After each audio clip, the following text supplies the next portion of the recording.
Let me start by thanking all our partners in over 20 countries who have joined this program. It's live in various places. We stream to Instagram, to YouTube, to Facebook, to radio stations, to television stations. We are very grateful. We are very grateful to our technical partners, our consultants. We cannot thank all of you enough. And we are very grateful to the journalists who always join us every time. And I look forward to how they are going to report this conversation between today and Wednesday. I want to thank Professor Ilisami Adeshida, who assembled this great team of scholars to give us their best insights into AI. Professor Adeshida will be co-hosting this program with me. He's a distinguished scientist and engineer, an experienced academic administrator. Most recently, he served as university provost and acting president at Nazarbayev University in Kazakhstan, a leading institution in Central Asia. His efforts propelled this young institution into the top 30% of research-intensive universities in the 2025 Times Higher Education's World University Ranking. Before then, he was the provost and vice chancellor for academic affairs. He was the dean of the College of Engineering, the director of Micro and Nanotechnology Lab at the University of Illinois, Urbana-Champaign. And today, he is the Bigger-Willett Professor Emeritus of Engineering at the University of Illinois at Urbana-Champaign. He received his bachelor's and master's and PhD in electrical engineering from the University of California at Berkeley. He has also worked as IBM postdoctoral associate and visiting assistant professor at Cornell University. He served as the head of the electrical engineering department at Tafawa Balewa University in Nigeria. During his tenure as a faculty and administrator at Illinois, he was instrumental in creating many programs and centers, including the Advanced Digital Systems Center in Singapore, the Sibel Center for Design, the Illinois College of Medicine, which was the first engineering-based medical school in the world. He was instrumental in creating many innovative educational and research programs and centers, including the Institute for Smart Systems and Artificial Intelligence that has transformed NU into a top-ranked international research university. Welcome, Professor Adeshida, and thanks for joining us. Our panelists, distinguished scholar, starting with Dr. Conrad Tucker, the director of the Carnegie Mellon University Africa and the Associate Dean for International Program Africa, is a trustee professor of mechanical engineering at Carnegie Mellon University, and he holds a courtesy appointment in machine learning, robotics, biomedical engineering, and Scilab security and privacy. His area of research is to employ machine learning, artificial intelligence technique to enhance generative designs and efficiency. His research also explores the challenges of bias and exploitability of AI systems and the potential impacts on people and society. He received his PhD and Master's in Industrial Engineering and Master of Business Administration from University of Illinois at Urbana-Champaign. and he received his first degree in mechanical engineering from Rose-Hulman Institute of Technology. Welcome, Professor Tucker. Thank you. Our panelist, John Kamara, is globally recognized AI and data transformation expert. He's an entrepreneur, an ecosystem builder with tremendous experience in driving AI adoption, capacity development, and commercializing research across multiple sectors. He is the Chief Executive Officer and founder of Artificial Intelligence Center of Excellence, Africa. And today, he is pioneering AI-driven solutions to accelerate digital transformation across the continent. He is the visionary behind Afia Record, an AI-powered health data platform that is now revolutionizing patient-driven healthcare access. He has expertise in research commercialization, fintech, agri-tech, digital innovation, and is on the lecture circuit all over the world. Today, is now developing new technologies that can be leveraged to solve some of the most prominent and difficult socioeconomic challenges in the continent. Professor Omowunmi Sadik, our next panelist, is a distinguished professor and vice provost for academic faculty affairs at the New Jersey Institute of Technology. She is the director of NJIT's BioSmart Center. He joined New Jersey Institute in 2019 after working for over 20 years at State University of New York at Binghamton, where our exceptional research, innovation, and teaching performance saw her progress to full professorship. In Binghamton, he was the director of the Center for Research in Advanced Sensing Technologies and Environmental Sustainability. She received a PhD in chemistry from the University of Wollongong, Australia, and she did a postdoc on at the US Environmental Protection Agency. He has held appointments at Harvard, Cornell, and Naval Research Laboratory. She holds 5 US patents and has been recognized for research innovation in biosensors and sustainable nanotechnology. Dr. Moses Asom, our next distinguished panelist, is an entrepreneur, an investor, technology innovator with over 30 years of experience in deep tech ventures that involve semiconductor materials and devices, optical communications, enterprise SaaS, logistics and wireless technologies. He's created many startups, venture capitalism, and groundbreaking research. Today is the general partner at the Black Venture Capital Consortium, and Dr. Asom is dedicated to increasing diversity in the venture capital and startup ecosystem. He co-founded the Black Indie TechCup.com.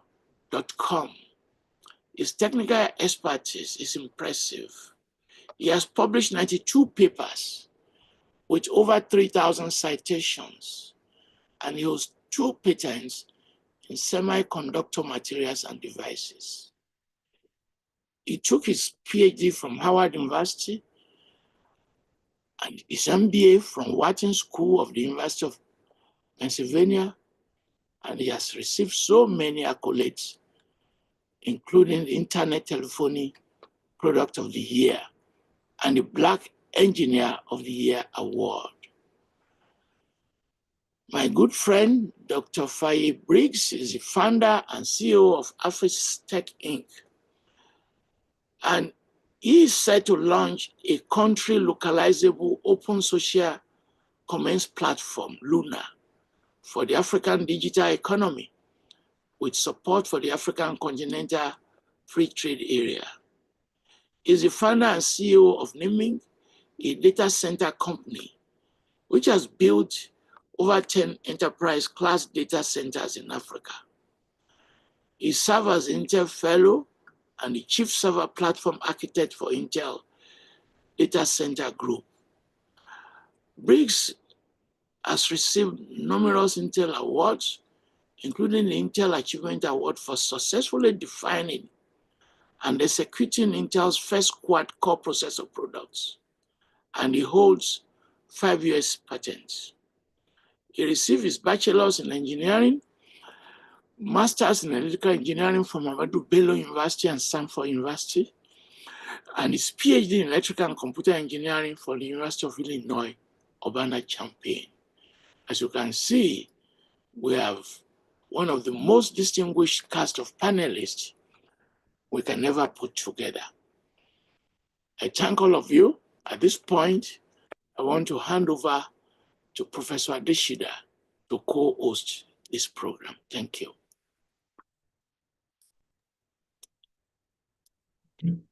Good morning. Can you hear me? Can you hear me?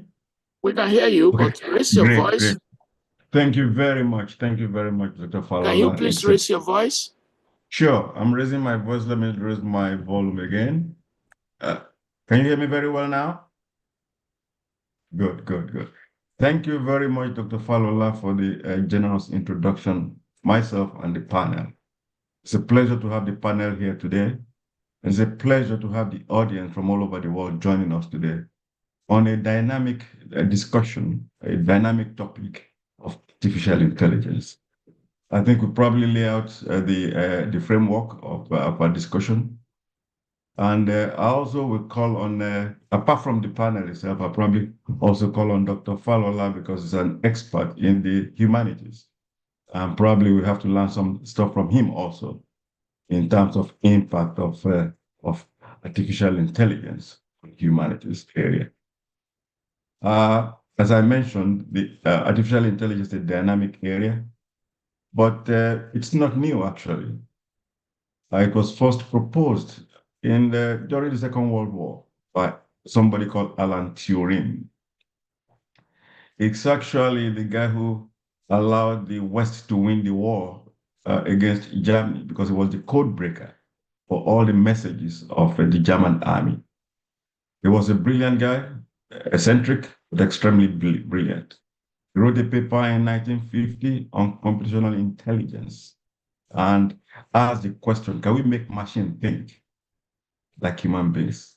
Or can machine teach human beings some intelligence? So these are the areas that's in 1950, that's over 70 years ago now. So the major thing that has happened is that the power of computational systems have increased over the years. I think the phrase artificial intelligence was used for the first time around 1956 at Dartmouth College in the northeastern part of the United States.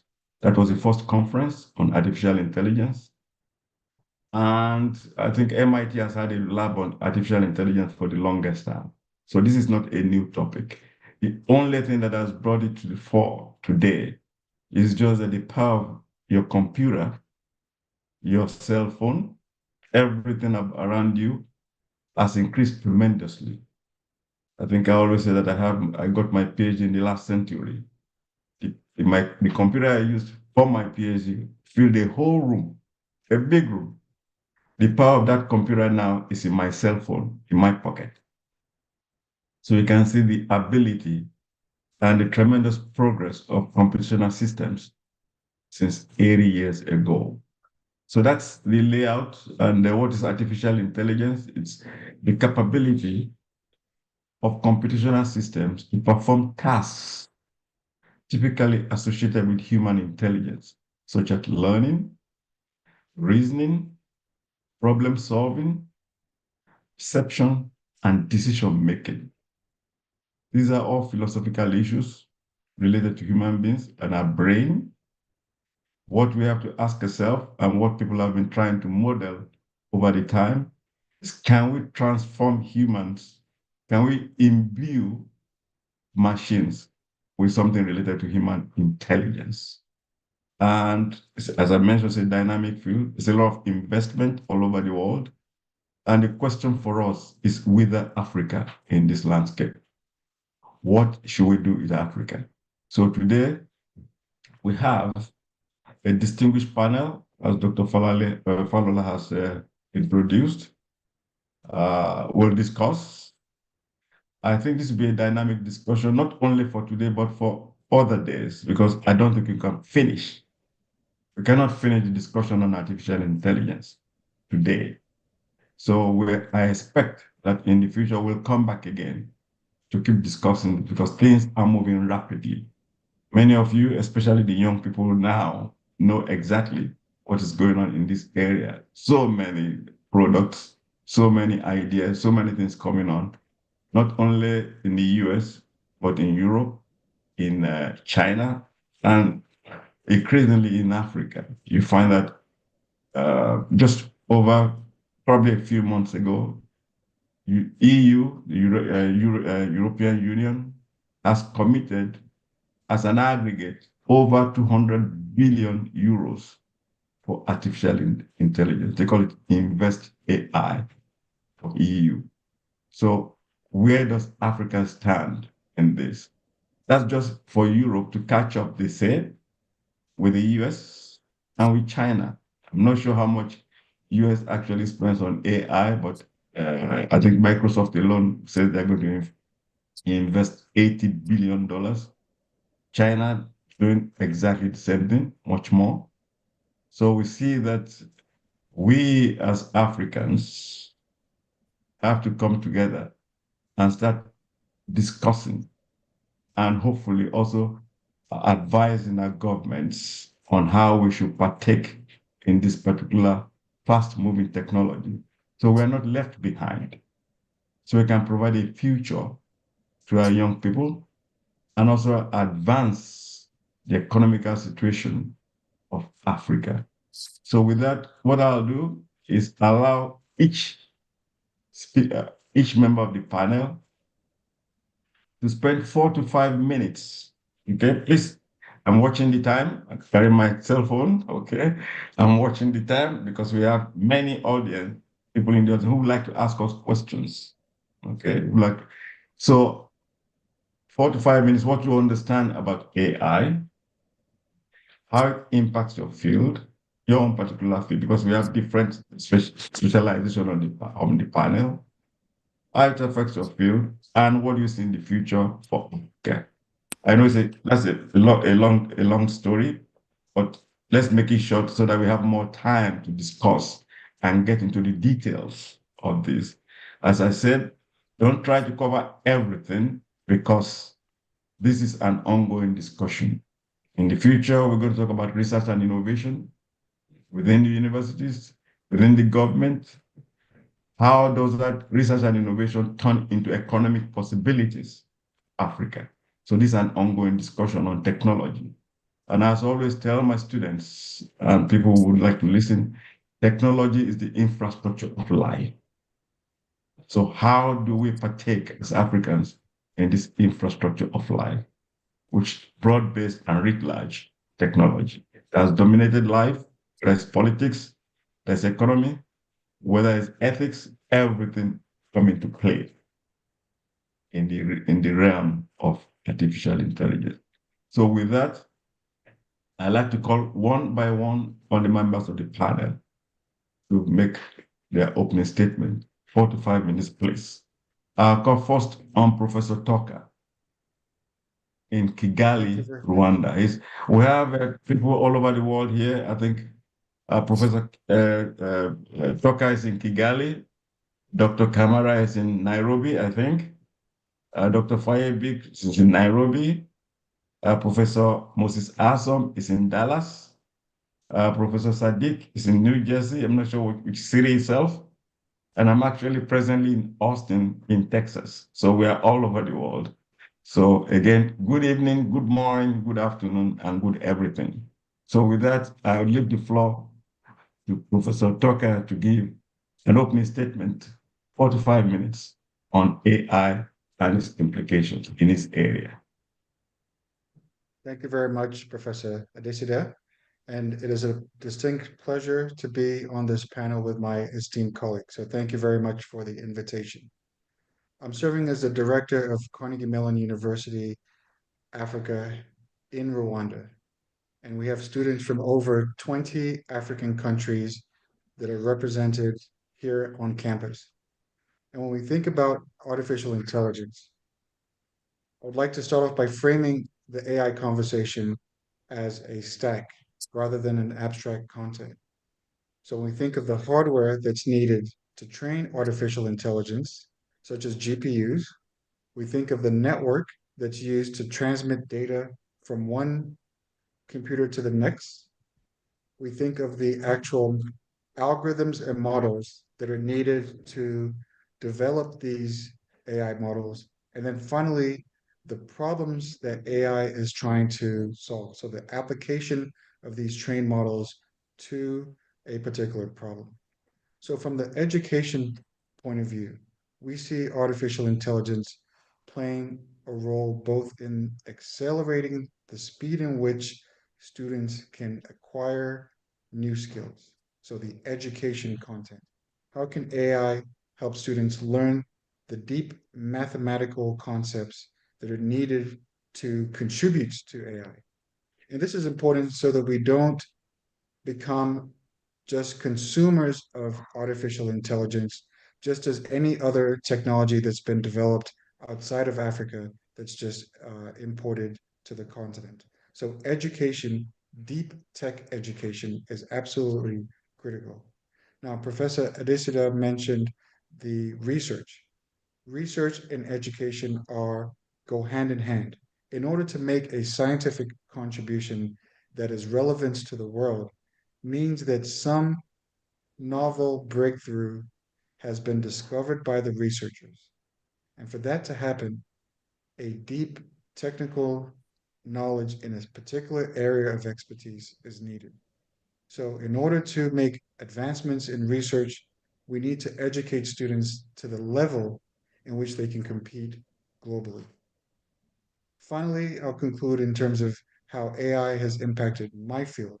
So I primarily deal in the field of engineering design and product development. You can think of engineering design from aircrafts to automobiles to computers themselves.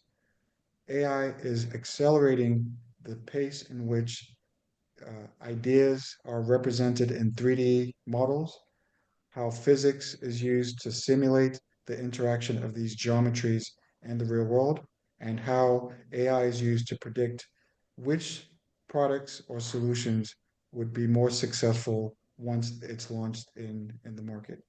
So with that, I will cede my time. And again, thank you very much for the opportunity. Thank you very much, Professor Tucker. Thank you for keeping to time. As I said, I'm watching the time. The next I'll call on Professor Sadik, who will help us not only, I think all of us will address AI with respect to gender, equity, and all that, but maybe also it can, apart from our own area, can get us started in that area, what she sees for the future in that sphere. Thank you. Can you hear me? Yes, please. Very well. Thank you, Professor Adesida and Professor Falola, for bringing this powerful team together. I would not belabor what AI can do, but I just want to make the point that AI offers immense potential for scientific advancement, for analyzing complex data sets in genomics, in chemical processes, in drug development, in climate modeling to improve agricultural practices and disease diagnosis. It can accelerate research and innovation. For example, in my field of chemistry and biosensors and chemical sensors, we have for many years used neural networks, machine learning, support vector machines to analyze chemical sensors data. My research has been funded by Bill and Melinda Gates Foundation to help smallholder farmers develop sensors that can detect and help with fungi. For example, in yam, we have our sensors being used on the field in Jamaica to look at fungi that's actually decimating yams. For those who are familiar with yam production, it takes months.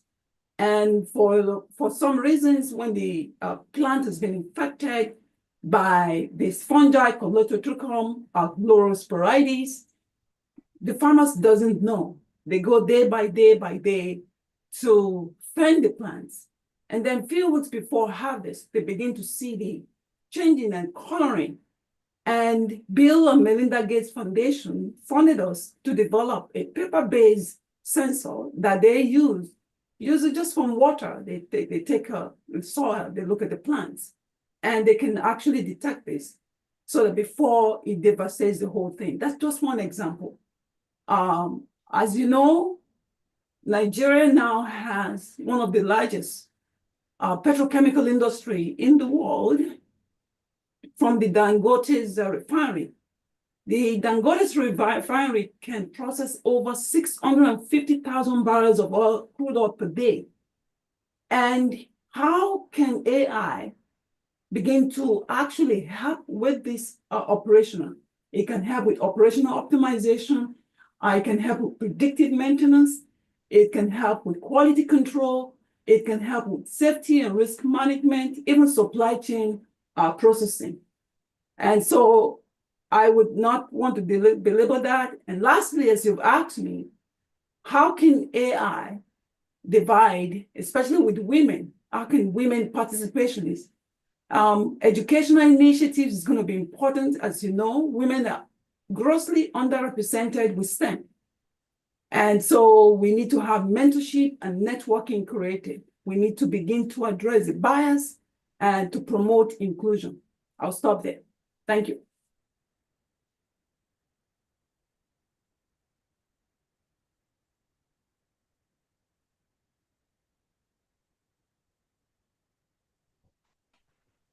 Okay, great. I was muted briefly. Yeah. Thank you very much, Dr. Sadik. I think now we'll move to Professor Briggs. We've talked about those are presently in the universities, Professor Tucker, Professor Sadik, and now we start moving to the economic sphere, AI. I think Dr. Briggs is in Nairobi with a company working on AI embedded in many of his products. So I'd like to call him Dr. Briggs to talk, to give his speech. Yeah, thanks, Professor Adeshida. And thank you all for being on the call here. For me, I look at AI to a large extent as a tool, which like in many other tools, we have Microsoft Office, which we did not try to create our own, but we're using it every day.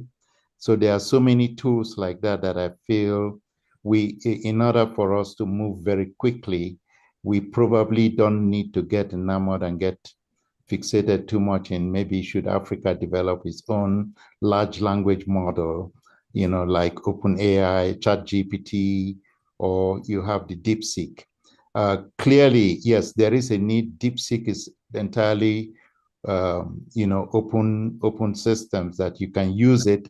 The question is that can we do some training with African data sets, which I doubt that a lot of these AI systems out there have done enough training with an African data set. However, we know that using these tools, it offers a lot of opportunities for growth, development for Africa, sustainability, and under different sectors. And these sectors can go from healthcare to financial education. And what we are doing directly in a product called Luna is really taking advantage of these tools to actually create educational products for Africa, where we allow each country to localize some of these products, again, using those AI tools that are out there. They're standard AI tools. These tools will continue to evolve. We'll continue to track them. But if there is anyone who has maybe some computing resources and some of the things that Dr. Moses will talk about. I think it's pretty clear that if there is funding, there is a need to really do some training of AI with African data sets, which would improve a lot of what we do with AI in Africa. What we have been seeing here is that one of the low-hanging fruits for us is education. It is fairly easy to use a lot of the AI tools that exist today to enhance education for Africa, which is to me the foundation. It is in such a way that you can now easily localize that education for each region.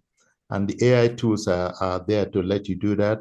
For example, we create easily children's books, we create African comics, we create African cartoons, all using AI tools. And it's fairly easy to bring out a lot of these products in a very short time, which would allow anyone to participate in that, educational economy using AI tools to make some money. In fact, you can open it up, high school kids, college kids, anyone with the methodology that we are using, which we're going to publish so that everybody can have access to it, can create their own children's books, other books and comics and, cartoons. And there's a lot of opportunity to monetize those things on the platform. So that's one of the areas we have focused in. We see opportunity for AI in healthcare. Of course, there's been quite a lot of research that shows that it can actually improve diagnosis much better than because you're bringing all the knowledge base into one place and using that to make some insights. I feel AI has the opportunity to do a lot in healthcare for Africa. The other aspect I see is agriculture. Applying agriculture applying AI to agriculture creates a huge opportunity for Africa because we are an agricultural, continent, and allowing us to find ways to improve the crop yield and understand how to do sustainability and also make sure that we conserve resources is a great way that you can apply AI to do. So in my area, we look at how do you apply AI to quickly allow people to monetize those tools.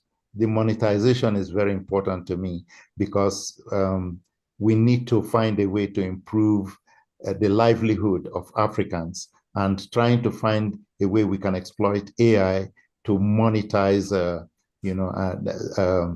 some of these areas for them to improve their livelihood is a major asset for me. So, thank you.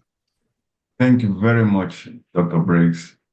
I'd like to call on Dr. Kamara, who has been in this area for a while, in directing Adenian Labs. I think we served on the panel a couple of years together. We've been working on this for a long time, looking at a cross-section of Africa, and has been giving seminars and lectures across the continent and all over the world. So, Dr. Kamara, it's your turn. Hi, everyone. Thank you very much. A pleasure to meet my fellow panelists. My name is John Kamara. I'm the founder for the AI Center of Excellence in Nairobi, Johannesburg, and Lagos, and Manchester. And really, one of the critical things that I've seen in the past 6 years or so that I've been working in the continent in this specific field is increasing qualitative human capital in artificial intelligence and machine learning in young Africans. So what we do, one of the first big problems that I am tackling is how do we train a lot more practically driven data scientists and AI engineers here for a global market. And that's been a big task and a big challenge because the fundamental framework of the landscape of work has changed completely. It's no longer the same. And if you also want to participate in the global market, you need a critical talent. You need critical mass of talent that actually can do the work. And the second part, and that's been a really, we started training engineers. I met Dr. Asom a while back from 2019, 2018. And The second part of that is, again, staying with education, is reforming the whole education sector from primary school to high school in our universities.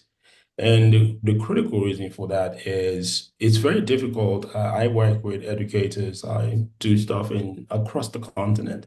It's very difficult for educators who don't understand the technology or how to use the technology, or even how to train people on developing the technology to breed for us the next generation of young people that we're looking for. And that is a critical problem of how do you retrain our education system completely? How do we retrain? Because if we keep saying access, it will give us this, but if we don't have the people who are tasked with the knowledge, who are supposed to be the knowledge engineers, do not have the knowledge themselves, then you're sort of building your house on a sandcastle, hoping that it would hold when a tide comes through. So, I think, as I've been preaching to governments across Africa, we need to change our education system. We need to focus and train our educators, not just the fact that students can use AI, but the person teaching them, what are they teaching them? And then also universities as well. I work with the Africa University Council, is the same thing. Again, looking at, you need to change the mind concept of the person who's providing the knowledge.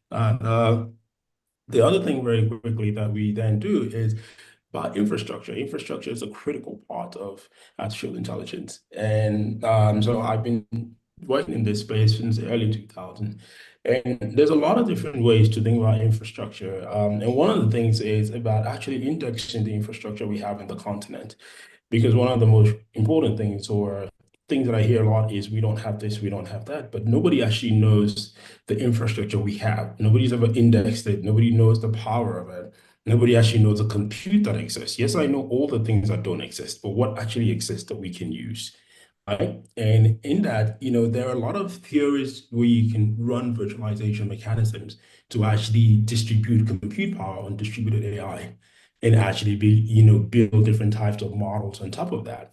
And that's why the academia is so important, because so many universities in Africa, at least in a lot of the big cities, actually have compute power. They don't really understand the power of the compute they have.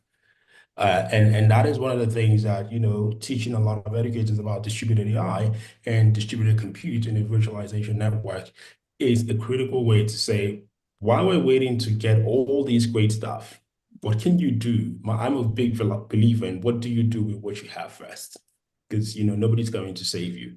And the last part is the enterprise AI. So working with a lot of big corporations, helping them transition their AI strategy, and also building, functional AI products inside their organization so that they can also create space for all these young people. So enterprise AI for functionality, build a model. So we build a lot of solutions for organizations here, but also try to help with taking the strategy documents created by so many African countries and trying to make sense of it. Because, one of the things that we've seen as I close is a lot of African governments have created so many, everybody's rushed to create strategy documents about AI regulations. And the question is, what are you regulating, first of all? And the second part of that is, how do you, because we came from a position of data transformation about 3-4 years ago, and data privacy laws, where we haven't even fixed the data privacy laws to actually create co-sharing strategies to drive into AI, so it's really implementation. When you run these massive strategies and research, how do you implement it? What is the implementation framework? And what do you do on day one? So that's a lot of what I do, what I've been seeing on the continent, and basically advocating around the world, at the EU, at Davos, everywhere, about the need for Africans to take ownership of their own AI strategy and AI initiatives, while still leveraging the global context, but being able to build real solutions that affect real lives here.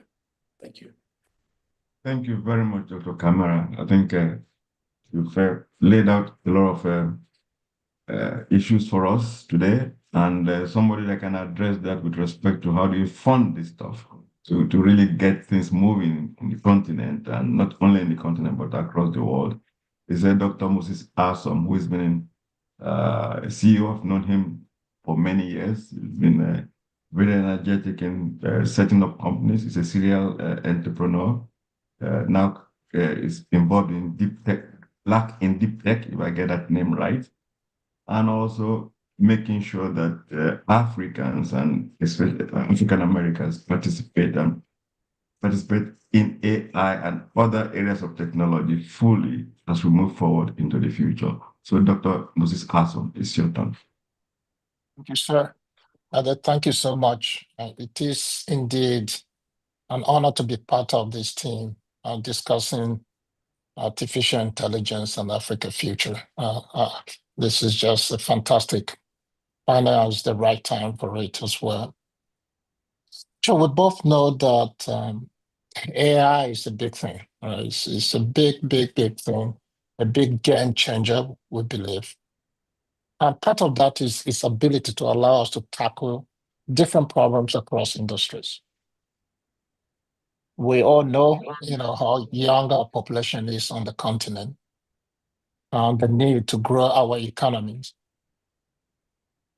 And in order to speed up this development, we think this tool, as Dr. Briggs discussed, has to be used on the continent in order for that to happen. But this cannot happen without a total shift and strong investments. Dr. Adeshida talked earlier about how the EU, the US, Japan, Korea, China are investing in AI. If you don't invest in it, you are not going to have any results. Total African investment AI, we're talking about the last number that is credible was $640 million. Million. Folks are investing hundreds of billions of dollars in AI. All right. So in order for this to work for us, if you don't have the investment, there will be no gas to fuel that growth on the continent. So what I want to touch about is who is investing or who needs to invest. Traditionally, you have venture capital firms that invest in early stage companies. You still have some on the continent. Unfortunately, we don't have big funds. You also have these DFIs, development finance institutions, African Development Bank and others, that impact investors that support AI and social causes. Then you have the corporate investors, the big boys and girls, the Googles, the Microsoft, the Meta, AWS, and there's some activities on the continent, of course. You have the Google Center in Ghana is a good example of that. And then the fourth leg of this are the angel investors, some high net worth individuals that are willing to invest. You have a couple of networks, the African Business Angels Network is part of those high net worth individuals that tend to coalesce to make investment. Typically, some of these folks write small check sizes, anywhere in the 50 to $500,000 in the seed early stage of the company. And then that grows beyond that. Series A, Series B takes you to about $1 to $10 million. And then, of course, when you grow beyond that, you start raising significant money. It's kind of interesting because one of the first investments we made on the continent many years ago was a company called Migo, which was really using machine learning to provide loans. So in the fintech area, we have seen investment, and you can see the results of those investments. Unfortunately, some of the other areas, we talk about infrastructure, which is key. Without an adequate infrastructure, there's absolutely no way we can compete in this economy. So infrastructure is needed, and there are different categories of infrastructures that are required. I agree with John that you have to take inventory of what we have on the ground. At the same time, there's a huge gap. And the way I see it from my vantage point is that the typical infrastructure you have in the West today is not built for our society. A couple of things that I think that are important. We need to be able to build infrastructure that consumes very low power. because we know we don't have enough. So my take is that you have to start thinking about distributed infrastructure for AI on the continent. We don't have the power to be able to build a massive data center. Dr. Briggs may disagree with me, but we can't build a Google-type data center that consumes, or NVIDIA-centric type data center that just consumes so much power that we can't support for now. So there are a couple of things that to me are important. One is the ability to do something that is kind of edge-type AI, very distributive in nature, low power consumption, something that will take advantage of the devices that we have, which are really just feature phones to the most part, right? They're not. So those are the kind of things, infrastructure that I believe we need to create. But very early stage, tremendous opportunity to be able to invest in companies that will become unicorns in the future. And so from my area where I work, we use AI for enhanced decision making. It's perfect for us because we have lots of portfolio companies. We mine data from that portfolio companies. One of the challenges in Africa is that you just don't have enough data from startup companies to be able to select which ones. So going back to the concept of having our own data set, being able to mine that data will allow us to be able to make better investment. But we use that for due diligence. We use that for monitoring our portfolio companies. Use that for portfolio management in general. So within the VC space, we started using lots and lots of AI. And the question is, how do we use this in Africa? To do that, we need to be able to create our own data set locally. That's it so far. Thank you so much. Okay, thank you very much. Thank you to all the panelists for making your opening statements and giving us your take on AI in your field and in general on what's going on in Africa. Professor Adeshida, let me ask you the first question before you take over. Sure. Yeah. So we've listened to all this great conversation, and we're going to return to what Professor Asom said about the inadequacies of Western infrastructure to our own situation, because that is very key. Even in Lagos, Abuja, you find people using Chinese flashlight, inverters, chemistry department in universities, no electricity. So we have to return to that. But the question is this. So we know all this, and I want to use the example of Professor Adeshida to make my point. Years ago, he went to the president of Nigeria. I will not mention the president's name. And he said, Your Excellency, stop creating additional universities. Consolidate the universities you have. And instead of these universities, why don't you establish what Professor Asom or Professor Kamara is talking about? So I want the members of the panel, how do we convince our governments that they have intellectuals and thinkers like you and they should listen to you? And I want to use Professor Sadik as an example. She won the Nigerian National Merit Award based on 9O Science, which Professor Adeshida also did. I can tell you that she has never been contacted to say, you have this tremendous skill. How can we benefit from this skill? So I'm now talking about disconnect between the knowledge system and those who have the power to do what we're talking about. So, Professor Tucker, you're basically in Rwanda. How did Rwanda create this institution?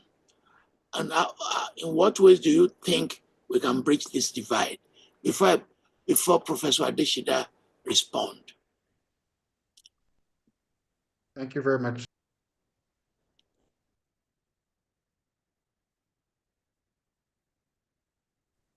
Are you okay? Please go ahead. Please go ahead. Please go ahead. Thank you very much for the question. So Carnegie Mellon University Africa has existed for more than a decade now. I've only been here for 2 years, so I can speak of my experience here and my understanding of the context. It really takes long-term vision and planning and strong support at the highest levels of government. And it also takes the execution. I mean, there are many times when we go to these conferences and panels and government members are there, or the African Union representatives are there, and all these great ideas, but the execution is what is sometimes missing. And the success of CMU Africa is over a decade ago, by the invitation of the Rwandan government, Carnegie Mellon University in Pittsburgh started a discussion about establishing a degree granting campus in Africa. From those discussions to execution, there was a clear pathway of the timeline, the number of students, the financial support, the international faculty and students who would come to represent the campus. So those are some of the thoughts that I have in terms of how we get from the knowledge base that's here to realizing these ideas is really commitment, execution, and a strong support from the government. Thank you. Professor Adeshida, sure. Yeah. Thank you very much. As Professor Tucker mentioned, in terms of technology, not only AI, but technology writ large, and how you move nations forward. Okay, how you move nations forward. I've been thinking over the last few years, my interest now is STEM education, research and innovation, entrepreneurship, and how does this impact on national development? As Conrad mentioned, Professor Tucker, it's extremely important to have a long-term view. Plan to really get people together and actually look at the long term and make a plan and be laser focused to make sure that the plan comes. There's no other means to really development, especially in Africa. You need good governance. The school the university I worked in over the last few years, the motto of the School of Public Policy is good governance matters. If you don't have it, it's impossible. Look, I served on a Singaporean National Research Foundation International Expert Panel for a decade. And I can tell you, Singapore is a country of 5 million people. When they make a policy, when they decide they want to go north, it doesn't matter whether the government changes, they go north. And they stay with it in terms of the investment and monitor it and make sure that there are results, not only for the academic area, not only for the economic area, but also how do you revolutionize governance through technology? So until I know a lot of people have done studies for Nigerian government, because I've been part of it, I know other people that are part of it, but the fundamental element is that we not have continuity and what I call resilience and the focus that the people at the top in Africa are really willing, I'm sure many of them are willing. For the willingness, you don't need the resources, it's just the mindset. So until we can connect the people in the government that they really want to develop their country, their people, not just building all over the world houses and for themselves, it's going to be very impossible. You see, the countries in Europe are individually investing in AI and other technology, but they also come together as EU to invest to make sure that they can even lift up the low economic strata countries in Europe. So can AU, African Union, do something similar? So some of us have to actually start working with them and trying to persuade them that it is not just for themselves, but for the country and for the young people in the future to really to advance in terms of the economics, in terms of the development, or else will all be slow. And AI is, when you develop the data, there's bias in it. Okay, it's Western dominated. So when I ask Alexa or Siri, what is the question? It gives me something happening in the US or something happening in Nigeria. So these are the critical questions. How do we persuade the people at the top, as Professor Kamara said, that this is something that they need to do for their country, especially for the young people, because the African population is very young, much like the Central Asia we have been, and they've been trying to become more focused so that they don't get left behind.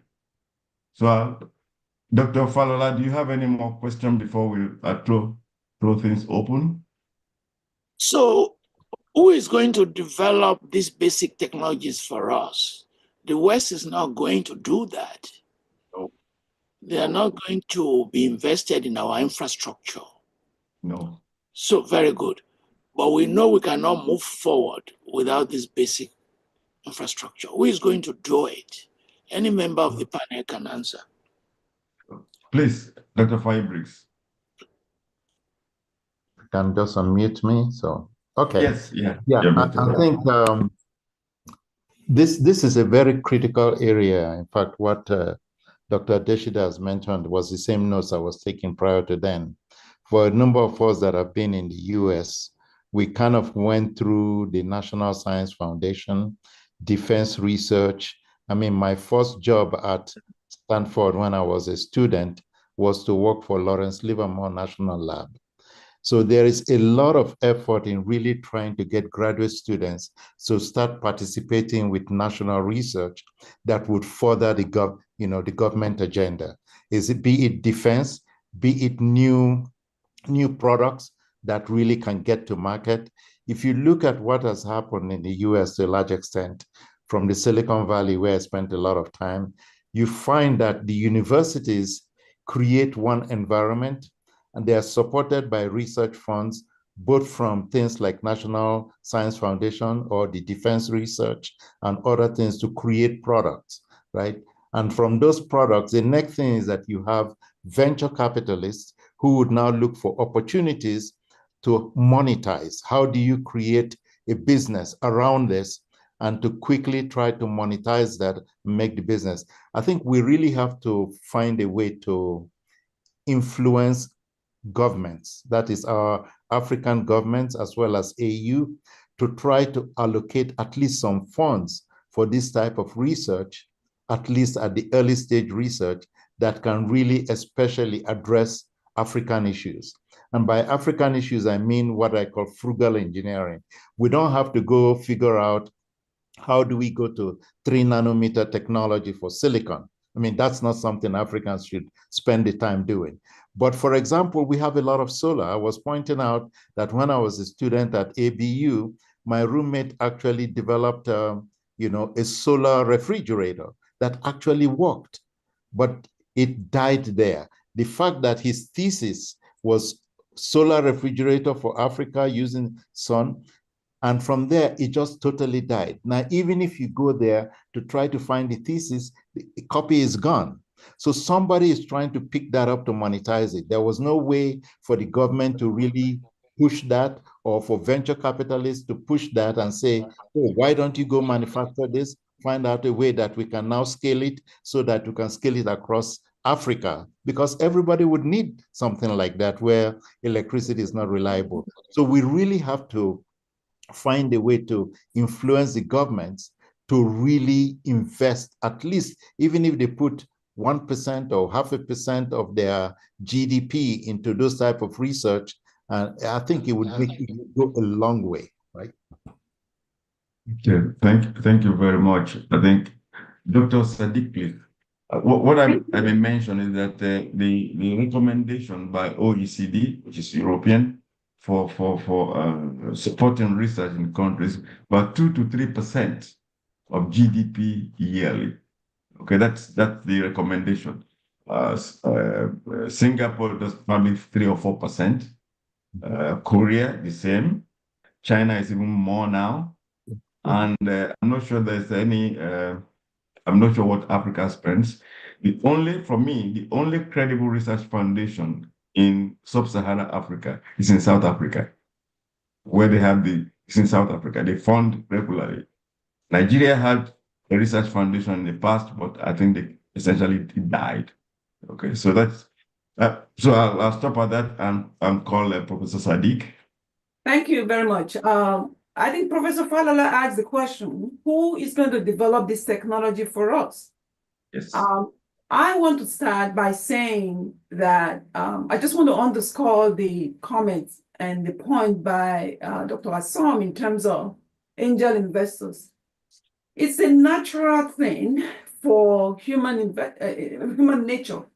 When there's money to be made, there will be people who are going to do it. Let's not put everything on the government. I understand the need to have government investment. How about the need for promoting public-private partnerships? We know that by the Dangote industry, Nigeria, and I believe Africa, has gone into has entered this industry 4.0. The Dangote refinery, I'll give you a very simple understanding of what this can do for us as a continent.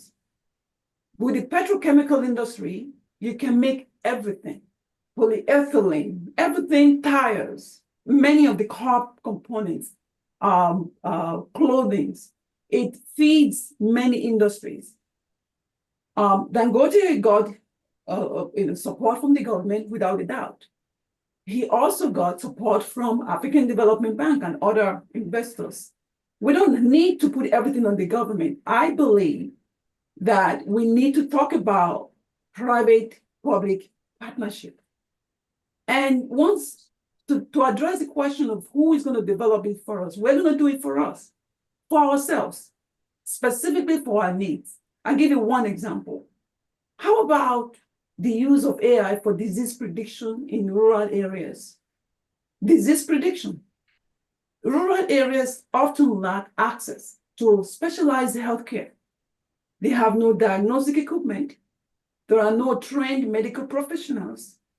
When there's disease outbreak, it can spread rapidly because of limited infrastructure and communication. AI with data collection can be challenging for remoteness. So how do we do it?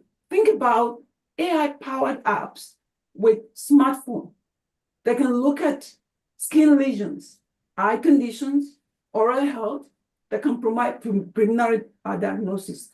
AI can enable early detection. It can help us to triage. It can allow patients to seek timely care. We can have audio recordings of coughs and breathing to detect possible signs of respiratory illnesses like pneumonia, like tuberculosis. So we just need to think of our current, very young, youthful population, our educational system. Let the educators be aware of the possibilities that exist with AI. When you don't know what it can do, we're likely to fall under the fear of, it's likely going to do this for us. But what we need is education. Train the trainers, educate the educators, let them know what it can do. Then we bring in our students. I think there's a lot that we can do here. Let's not put everything on the government. When there's money to be made, there's investment. It was done with Dangote in industry. So that's a big thing for Africa. I'll stop there. Thank you very much. Is Moses, you want to say something? Yeah, I was just going to add to say that while I agree with that, the government has to put in the infrastructure. I mean, going back to governance. Right? If you don't have good governance, if you can't create the environment for investors to come in, people invest, they want to get output from that investment. No one's going to just put money without getting an output out of it. Right. And for that to happen, there has to be a trust. And for the most part, that comes from what the government, the governance that it creates. So even in here, look, most of these things we're talking about started by the government, by DAPA. Most of the innovation here came from government-driven things. So all of us in the venture space, we think it's all individual now. Mm-hmm. The pieces came from work that the government sponsored in the beginning. Yeah, just quickly, I spent a lot of time in China, in Shanghai and Beijing. When I was in China, what I realized was the Chinese government has started what they call a 1,000-man program. What they did was to go abroad, recruit some of the best talent in every area, bring them back to China, provide them insurance, housing, things to make their families comfortable, and give them startup capital to start companies. This is 15, 20 years ago. Let's encourage best of the best in class to go back to China. So there's some programs like that with the right set of government, that's the government participation, you can create something like that on the continent. Considering the environment globally, I think there's a need for that on the continent as well. Thank you. Let me ask Dr. Kamara, because he's been very much involved with the AU and other universities in Africa, what he sees as a pathway for how do we develop organically some of this technology in Africa. Thank you very much, Professor Lesami. I think I will look at it in two parts. First part being government and private sector. Unfortunately, we attend too many conferences, and the AU attends a lot of conference. And there's too many documentations, and there's too many strategy documents, and there's too many people writing strategy, and there's too many funding proposals and grant writing. That's what's happening. There's not, in the next 10, 15 years, nothing will happen with this strategy. And that's just fundamental truth. From our AI summit in Paris to Davos, everywhere, it's the same thing. So, so we need to take a different approach as African governments. And I agree with Dr. Tony earlier on and yourself about the will. It's the intention. It's really not that there's not people who are smart or there's not intelligent people who know what to do. It is the intention to want to do what is right.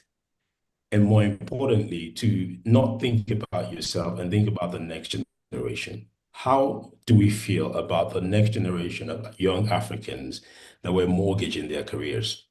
Basically, just mortgaging their careers and their lives. So it's really, so I'm not going to, the government side, the AU and all our organizations, because if you also look at the fundamental truth, who funds the AU? So who funds the AU? Who gives the AU money? How many African countries commit to the AU? So there lies in the problem. So their alliances are also very, whatever they say, but the truth is in the data, and the data is out there in the world. But I think private sector is a strong opportunity. And as we've seen other sectors in Africa sort of develop, strategically, and government starts taking more interest because they see in it.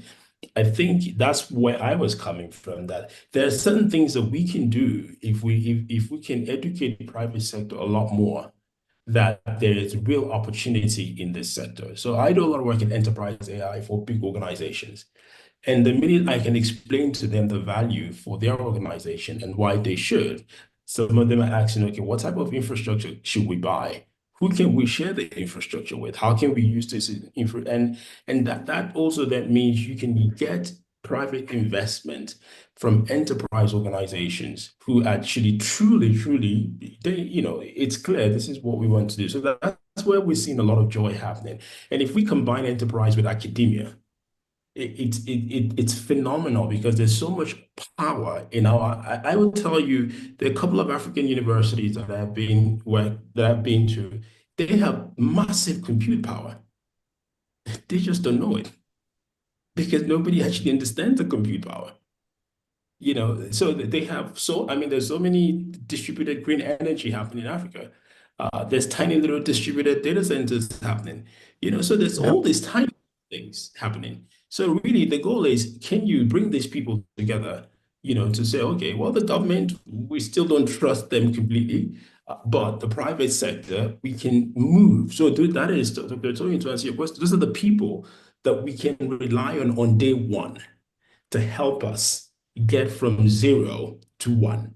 While we're waiting for government to get their acts together, we still need them, and we will still consistently be pushing them to do the right thing. But I think if we have some leverage of showing, how AI is changing industry, and how it's changing lives of young people, and how it's changing innovation, and especially even the private universities in Africa also, being able to convince them that they should actually incorporate AI in what they do, because they're already spending money.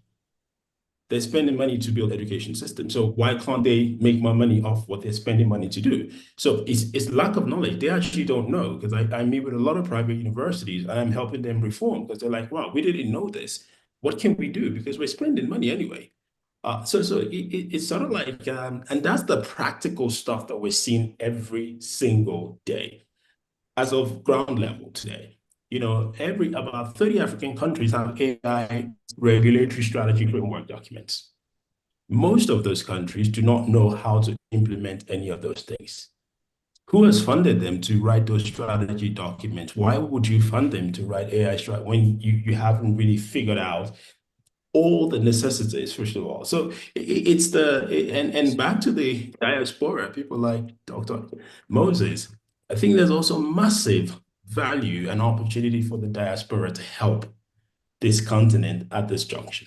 And, Professor Wumi, because you people are there, you're interacting with the global world, and you have opportunities. And I think I'm doing some work with the HBUs and trying to connect them to African universities, and trying to find Africans who are in diaspora who we can reconnect and build Africa AI funds. So, the diaspora I moved back from Ireland. I grew up in Dublin, and I moved back 8 years ago to the continent to live completely.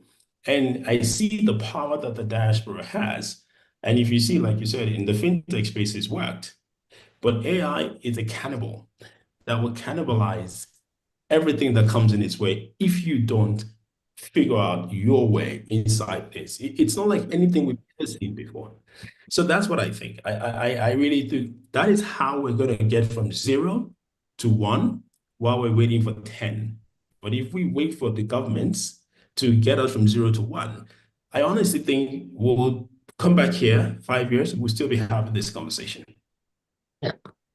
Thank you very much. In terms of the development of technology in Africa, I remember many years ago, probably 20 years ago, we had a conference in the US, technology development in Africa. We're discussing all this. We discussed with the government, from Nigeria, in my name, you can see.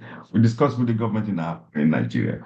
But the fundamental element, that there's no carry-through, no stability. I understand that the private sector has to come in, but there has to be a vision from the top, like China, like Singapore, that we want to do this. And as John said, that we don't want to mortgage the future of our youth, that we have to do this on a consistent basis. and say, this is what we're going to do. This is the timeline. We'll give out money. We'll watch you. We'll collaborate with the private sector. When you look at the cell phone, I'm old enough to know when there was no cell phone. It took more than 50 years of consistent funding from DARPA, from NSF, from ONR, actually come up with a cell phone. Okay, it looks billions of dollars. So this is not something that just fly in the night and come to your table. So there's a consistent vision that created NASA, that allows some of the technology to be developed, that created other agencies in the US that allow some of this technology to be developed. So it takes both sides, both the private sector and the government, to really bring things to life. But my contention is that the government has to provide the environment that I, as an investor, would like to put my money down. Because the investors I've met, they want their profit tomorrow morning. Okay? If it's not, if you cannot guarantee me that, forget it. Okay? I'm not willing. In the Silicon Valley, it's the stability and the, what I call it, gambling, risking your money on somebody so that you can get profit. Maybe you make 10 investments, you get you one scores and you make your money back. Huh? Yeah. Yes. Yep. So it's a big issue, and we have to get the government together. Somehow, us in the diaspora have to work with the governments in Africa, that we have to put a playing ground on there so that the people, the expertise here in diaspora can come home, much like what they've done in China. The Chinese I have many Chinese students. They stayed in the US until the government started putting a lot of money down. Not only the government, the federal government, the state government, and the city government. My student created a company in Qingdao, funded by the city. Okay, so it takes all sides. I think we'll have to go to our audience to ask questions. But my understanding is that there are many students and faculty listening. Okay, I know Professor Tucker has to go very soon. And in the classroom, I'm jumping now to the application in education. In the classroom, you give students maybe composition. I remember you used to give us composition and write, go and write from home. Now everybody wants to use ChatGPT to write composition, to write all this things. What are the policy that you see that we govern all this classroom interaction or homework interaction of all the AI? Because some of our humanities people are really scared that ChatGPT will eat up their lunch. Okay, I don't think so.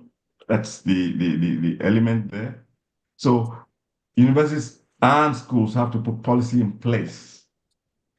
You cannot ban it. That's my opinion. You cannot ban it because the students have cell phone, they have everything, they have smartphone. How do you see that our universities at home can actually partake of this AI in terms of concrete education? Because AI, don't forget, is created by human beings. Okay, it's created by human beings. We think AI is going to take over the world and start talking to each other. Well, I'm not so sure about that, because we imbue it with the intelligence that it has. So now, how do we keep training people to be able to utilize it and to train people to create it so that Africa can move forward? Thank you, Professor. Sure. Professor Adesida, thank you very much. Yeah. I have seen 4 university vice chancellors from their names. Okay. So I'm glad they've joined. I'm not the one checking other platform because I've concentrated on this platform.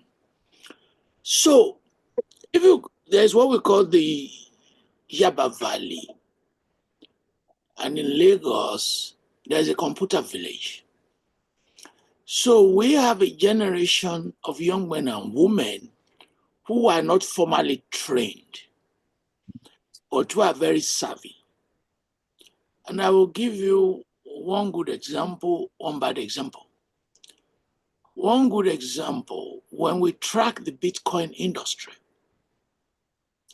as close to 25% are located in Nigeria. Tapping into those opportunities. And today, if you can do certification in AI in different kind of industries, and I've been encouraging Nigerian universities, I've bought materials for some of them, you can now seek job opportunities. You can be based in Nairobi, I've met some, in Lagos, and work for Microsoft and Google. So how do we expand on these opportunities for young men and women? Talking to university presidents and vice chancellors and deans, that you can incubate on your campuses. Instead of rote learning and conventional education, you can begin to connect your teenagers to a global AI and tech industries. And that the template, the way they taught me and how my university was organized, that is not going to, many of its components are not going to move us forward. The bad thing is, how do you tell government and security operatives that when you see a young man or a young girl carrying a computer, they are not Yahoo plus, they are not criminals. If you travel by road between two cities across West Africa, and the immigration and computer and police see the computers of a 20-year-old kid, they harass them, calling them criminals. In other words, the state and its officials do not also have the full capacity to understand what we can do with these technologies. Professor Briggs, how will you respond to this disconnect and these opportunities that are possible within Africa, even without the full index of our capabilities? Well, one, I strongly feel that we need to encourage African youth to really get into using computers. One of the things that I have tried to preach here, even in Nairobi, is that one thing, of course, you have to have a roof over your head, you have to eat, maybe you have to have a phone, but I think it's very important for people to invest in having at least some form of a laptop or a PC at home. Because without that, you cannot take the training courses on different AI tools. We find a lot of content creators across Africa. These content creators are the ones feeding, TikTok, Instagram, because they use a lot of African music and African content. They are monetizing it. The companies are monetizing it, and a lot of Africans are not making as much money from creating content. So we really have to have a way to support this youth so that they can find a way to monetize a lot of their creativity. There's so much diversity across Africa, something which we can embrace. But people are struggling on how do they make money with some of these skills. So I feel that there should be more training of these AI tools, and there are quite a lot of AI tools. There are certification that people can get, from Coursera and from many other places where they can learn to use these AI tools. Even if we don't develop our own LLM, we can at least use those tools today to really find a way to encourage more awareness about AI in different areas. And that's something that I would like to see us really promote. One of the challenges that I see in Africa is that we're so diverse. There are 54 countries or so in Africa. If you look at the AU, yes, the EU is also diverse, but each EU country invests in research, as Dr. Adesida has pointed out.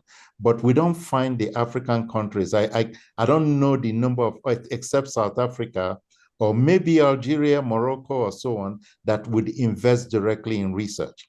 So we have to raise that awareness in the African countries that the government themselves have to invest in basic research. But I really strongly believe that we must create some kind of a pseudo or micro venture capital environment that can encourage these small businesses. I'm not talking about creating VC that would fund billions of dollars, but just hundreds of thousands of dollars or something like that to encourage the youth. There's a lot of creativity, and you'll be amazed at what people can come up with. I have been involved in research here where people build their own drones. It flies, it delivers all kinds of things. In fact, in Rwanda, they have drones that deliver medicine to rural areas. All those things were developed in Africa. We need to encourage these small startups, just even with small money, to really get them to start building things that they can monetize.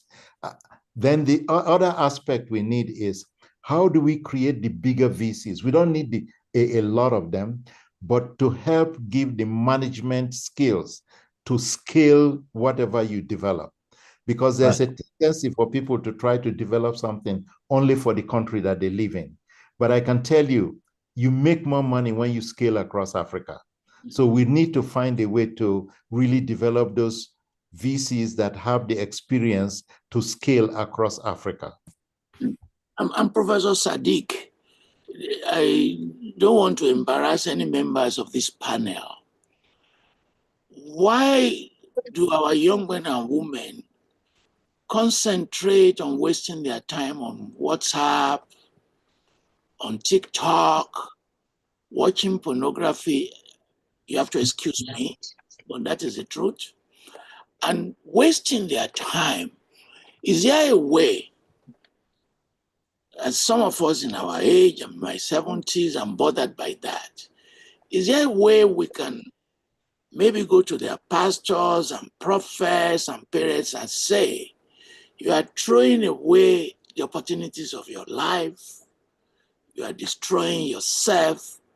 Why don't you use this tool for those things that can benefit you? I can see Professor Adesida smiling. Why are you smiling? There are many youths here doing the same thing. It's just, how do you capture everyone? How do you capture a significant portion of them to actually make use of this and contribute? That is the main thing. How do we? Well, no, there are talents in every country, in every culture, in every ethnic. There are talents. Okay, there are talents. It doesn't matter whether you're in the rural area, urban area, everywhere. Really, there are talents. How do we enable the talents to display, to bring out their talent and use it to solve societal problems? That is the question for Africa. That's why, look, I would rather be in my village in Ondo State in Nigeria, really.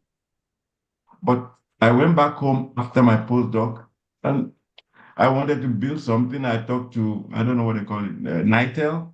They told me they buy stuff. They don't develop stuff. Okay. So after a few months, I wanted to be a scholar. I left Nigeria. Not because I wanted to leave. I went home purposely to go and be a lecturer and be a professor and do something. But I found that if I stay there, I either join the politics or rot. I'm sorry. That's what I saw at that time. I'm an old man, so that was a long time ago. So I decided to come back to the US. So how do we promote? And I still say it, the government has a lot of, what is it called? Yes, what happens? Because look, many years ago as Dean, I started a center in Singapore as Dean at Illinois. They invited us, they gave us a lot of money to come and help them train computer scientists. We went there, we stayed for many years, and we trained a lot of computer scientists for them. And many of those people are the ones involved in the AI revolution over there. So it's the vision, the governance is extremely important in all this, really. It's very important. Dr. Tucker has to leave. Sorry, he has to leave because he has told us that before, that he has to leave. But I've told him that this is just the beginning of the discussion. We're going to bring him back because was a professor at Penn State. He was a professor, he's now a professor at Carnegie Mellon back home, back in Africa to help and develop a unique institution. But he has a unique perspective, being in Kigali, that he can bring in much later. But I don't know, Dr. Falola, how do you want to do this? Do we open the questions to the public? Yes, I will do that. I will open the public. So I will allow, he left. I thought he wants to left, yes, he left. Yeah, He told us. 11:30. So we have two other conversations lined up. Professor Sadik will be organizing for us a panel on African women scientists and those in technology. It will be all women, and all women are fair. And the idea is to motivate our sisters, our children, daughters, our relations and daughters and all of them to see these powerful, successful women as role model, for them not to be afraid of mathematics and engineering,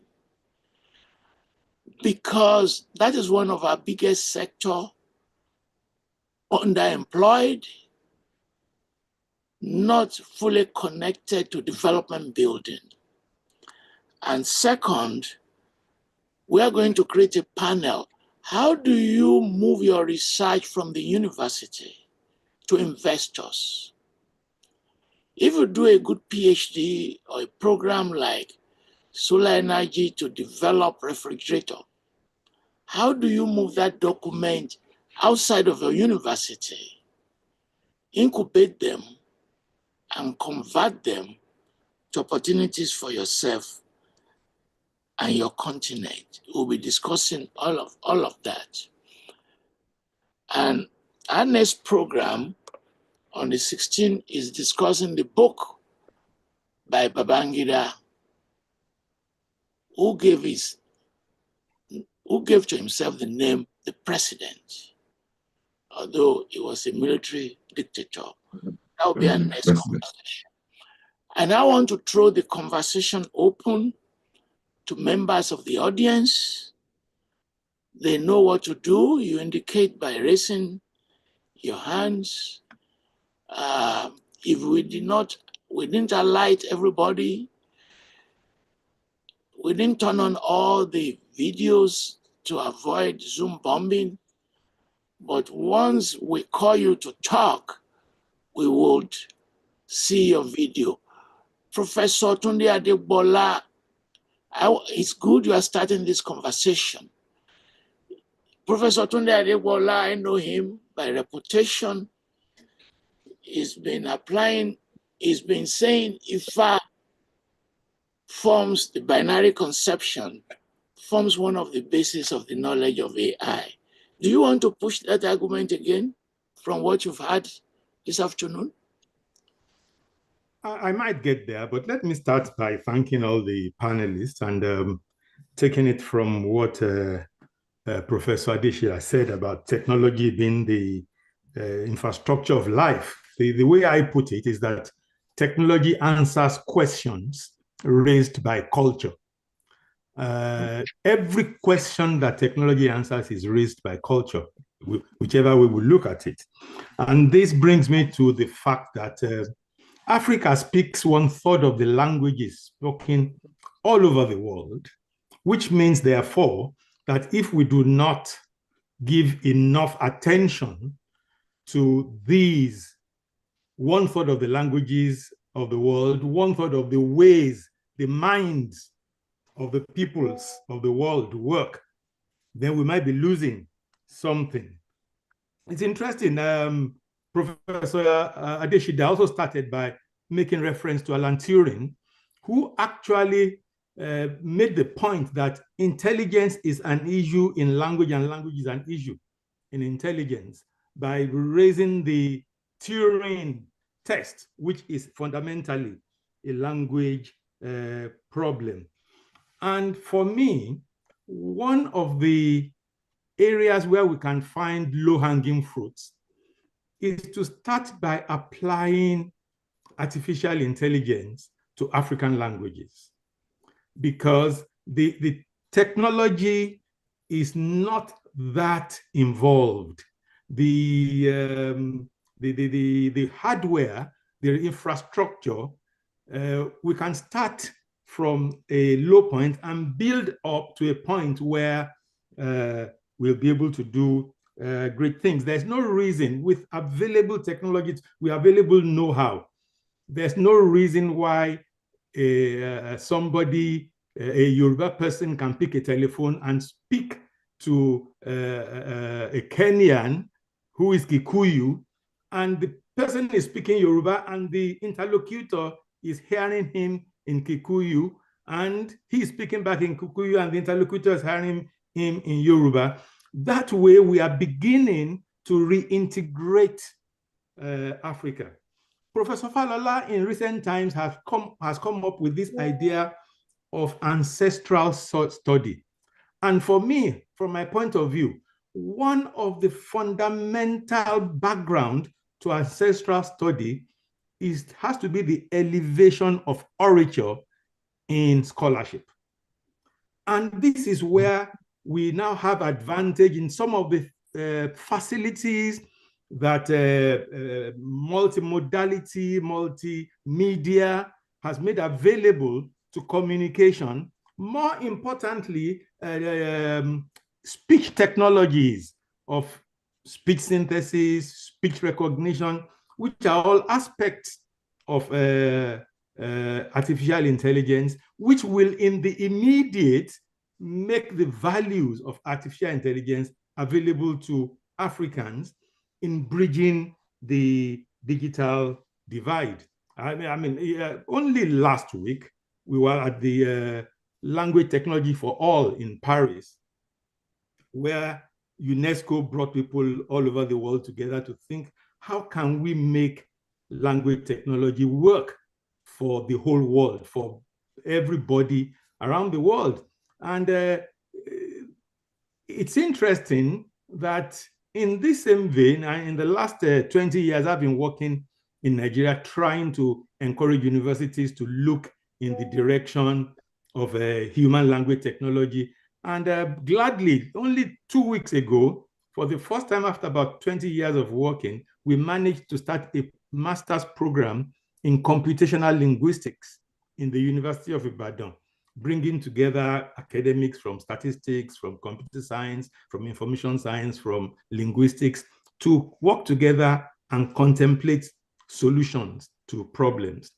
Now, at the expense of taking all the time, I think these are some of the areas in which we can start this conversation in Africa. These are low-hanging fruits. We can use these technologies in ways that conform in a special way to our cultures. And since Professor Falola had tickled me about IFA and all that, just to say that it's interesting, it is intriguing that all the technologies of classification, of cataloging, of indexing that are attributed to Europeans in the 1800s, Europeans who were born in 1800s, have been achieved by Orunmila from as far back as IFA has been. The digital system, the binary system, the methods of operations research in solving real problems, using statistics and probability to solve problems of non-determinism. All these have been incorporated in traditional systems, even with their as archaic as they appear to be. Can you give an example? Can you give an example? Can you give an example? Yes. For example, yes. There is and Oriki. Oriki is the Yoruba way of describing things in details in orature. Commonly, people say it is praise names. Well, yes, to some extent. But actually, it is not only human beings that have Oriki. Even phenomena have Oriki. For example, Inyo, pounded yam, has Oriki. And it describes it in such a way that Professor Sadik will bear me out all the colloidation, how it works, how it turns from starch into a colloid, as distinct from how other starchy materials are turned into colloids, all described in the Oriki. But the Oriki of Ofa, which is one town in Ibadan, in Nigeria, in Kwara State, it solves the problem of dividing 200,000 into three equally, because this man died and left inheritance of 200,000 units of wealth, and it stipulated that it must be divided equally amongst his three children, or his three groups, these three branches of the family. And by the time you finish with this Oriki, you see that this is a recursive algorithm implemented orally to solve a practical problem. Because what was done, see, if we take it from 2000, for example, they give 600 to one, give 600 to the other, give 600 to the third, and they had 200 left. And they said, okay, give 60 to one, give 60 to the other, give 60 to the third, and they had 20 left. Give 6 to one, give 6 to the other, give 6 to the third, and they had 2 left. And that became a problem. And of course, for the computer scientists, mathematics around, that's just the recursive, the recurrence relation. But when they got to 2 and they found a difficulty in dividing 2 into 3, then the sages of Ofa said, go and buy alligator paper. And with the 2 units of wealth, came in with an alligator paper, and the alligator paper came with 3 lobes. So they shared 1 lobe each to each of the 3 branches, forming the out clause of the recursive algorithm. And these are situations, these are realities that have been for years, for centuries, and to discover that our people had this kind of knowledge and they were able to use them to solve practical problems tells us that there is a lot we can build upon. So I've given you a lot of time, but one more.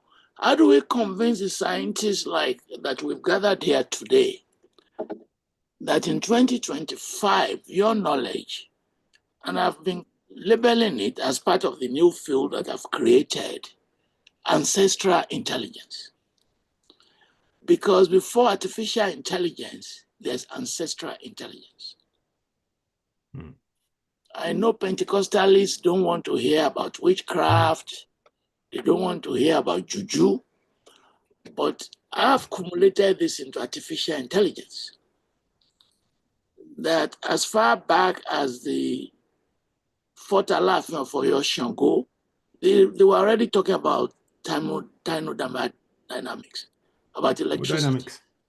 The Yoruba have been talking about the concept of flying, that you can just lift a leg in London and you are going to find yourself in Lagos. They've been talking like that forever. What do we do with this kind of knowledge? Are we going to throw them away? My approach to that is, I put it this way: efficacy without explanation is mysticism. That's a beautiful sentence, by the way. When people inherit systems that work, but can't explain how they work, of course, they fall into they mystify things. I am a Pentecostalist, and I understand how the system works. The point I am making here is we should stop explaining our past by mysteries. we should engage our past in scholarly fashion with rigor to find the principles behind what we claim or what we have found that our forebears did. Because some of the simple discoveries that I have made, even at the just below the surface of some of this understanding of this knowledge, is that there is deeper science in it. For example, in Yoruba, the concept of ayajo is heavily mystified.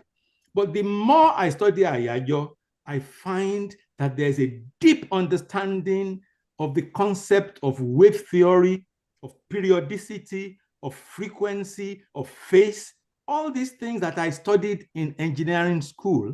I find that people understood them.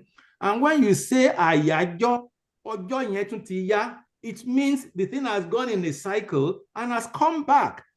And anybody that understands, that knows the frequency of a wave phenomenon, that understands its phases, has power over it. And so when in Yoruba they say, do you know the ayajo of that thing? What they are really saying is, do you understand the frequency? Do you know the amplitude? Do you know how the phase? Do you know how it mixes with other periodic motions? So all these thank you. Let me thank you for joining us. Thank you. Because thank you very much. Let's call up. Thank you very much. He's been on this subject forever. The last time I spoke with him, he was in Morocco addressing a big audience on IFA and engineering. Bamidele Fawenu, Bamidele, apologies for mispronouncing your name. Fawenu, Bamidele. We have so many people. If we don't show up in time, please go ahead, ma. Go ahead, ma. Excuse me, one minute, please. Can we right. keep this? Hello. Thank you very much, Prof. Can we keep this a short question so that we have more people that can? Yeah, we want. I deliberately gave the first speaker a lot of time. Okay. Because he's one of the few in the continent who is connecting that past into this new AI. I did that deliberately. Yeah. Thank you. But the others will not have that opportunity. Okay. Please be quick, Professor. Where are you calling from? Yeah, thank you very much, Prof. This is Dr. Bamidele Olusegun Fawenu from Kwara State University, Malete, Nigeria. Go ahead, please. I appreciate the privilege to be part of this discussion. It's a very top-class discussion.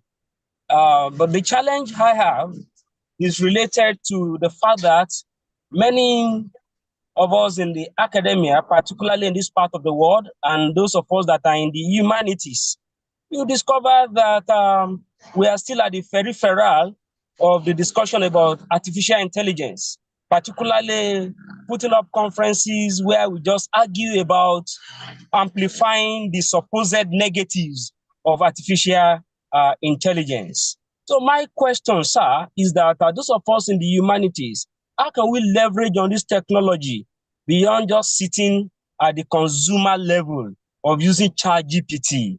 Thank you. Thank you. And please, when you are responding, the panelists, you have to respond to this important question. Why are they talking in negative ways about this?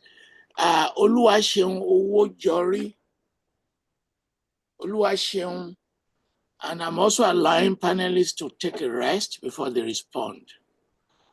Sir, where are you calling Good from? day, sir. Professor Toyin Falola, and another professor who is very elderly to me, Professor Yakubu Ochefu. I'm Oluwaseun Owojori calling from Oshogbo, Osun State, Nigeria. In the last 4 days, specifically, I've been attending conversation around AI from Thursday, Friday, Saturday, and today, even twice. and I want to submit, making reference to the last speaker, there is so much negative that I've been talking about AI. Until I went to Ghana last year, University of Ghana, for a conference, and they exposed me to a lot of things that AI has done for them. It's like AI to them is like answers. And that is not so in Nigeria. We talk so more negative about AI. And by submission, my decision as a director, skill acquisition and entrepreneurship development in Federal Polytechnic, Ayede in Ogunso, that's where I work. I have set up a 3 conversation for this month, and I will do that for the end of the year to sensitize people about the importance of AI to engineering, AI to science, to humanity, so that we can really catch the benefits and not just consumer, even add value to the AI conversation. Thank you so much, Prof. Yeah. I appreciate you. And I'm very surprised with these 2 comments that people are bad-mouthing AI. I don't know the origins of that conversation. I think members of our panel, you have to speak to that. What is going on? Kola Udutola from University of Florida, I think I know you. Yes, sir, go ahead. Thank you very much for the opportunity, sir. My question or comment is a request from those who have the knowledge. Is there any way any of your students can work on a project that will cut out tailors in Africa? Because they are a menace to us. What's tailors? And this project, tailors, sewing, so that we can have vending machines that you just stand in front and you turn around and will take your measurement and you put your material in it and it would sew it for you so that within 1 hour you can get it. Close. Thank you. I hope you are aware that some Chinese do that. Yes. Yeah, they're already infrastructure that does that already. In fact, there's, as difficult as hair braiding is, there's a startup company here in Berkeley that is doing braiding hair for women, African women. So, no, measurements have been done a long time ago. I remember my son working on this in high school almost 10 years, 15 years ago. Where's that? Akinyele Balogun. Akinyele Balogun. Are you still there? While waiting for him, Professor Sogolo from University in Abuja. Yes, sir.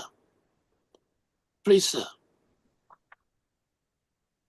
Yes. Okay, are you hearing me? Yes, very well, sir.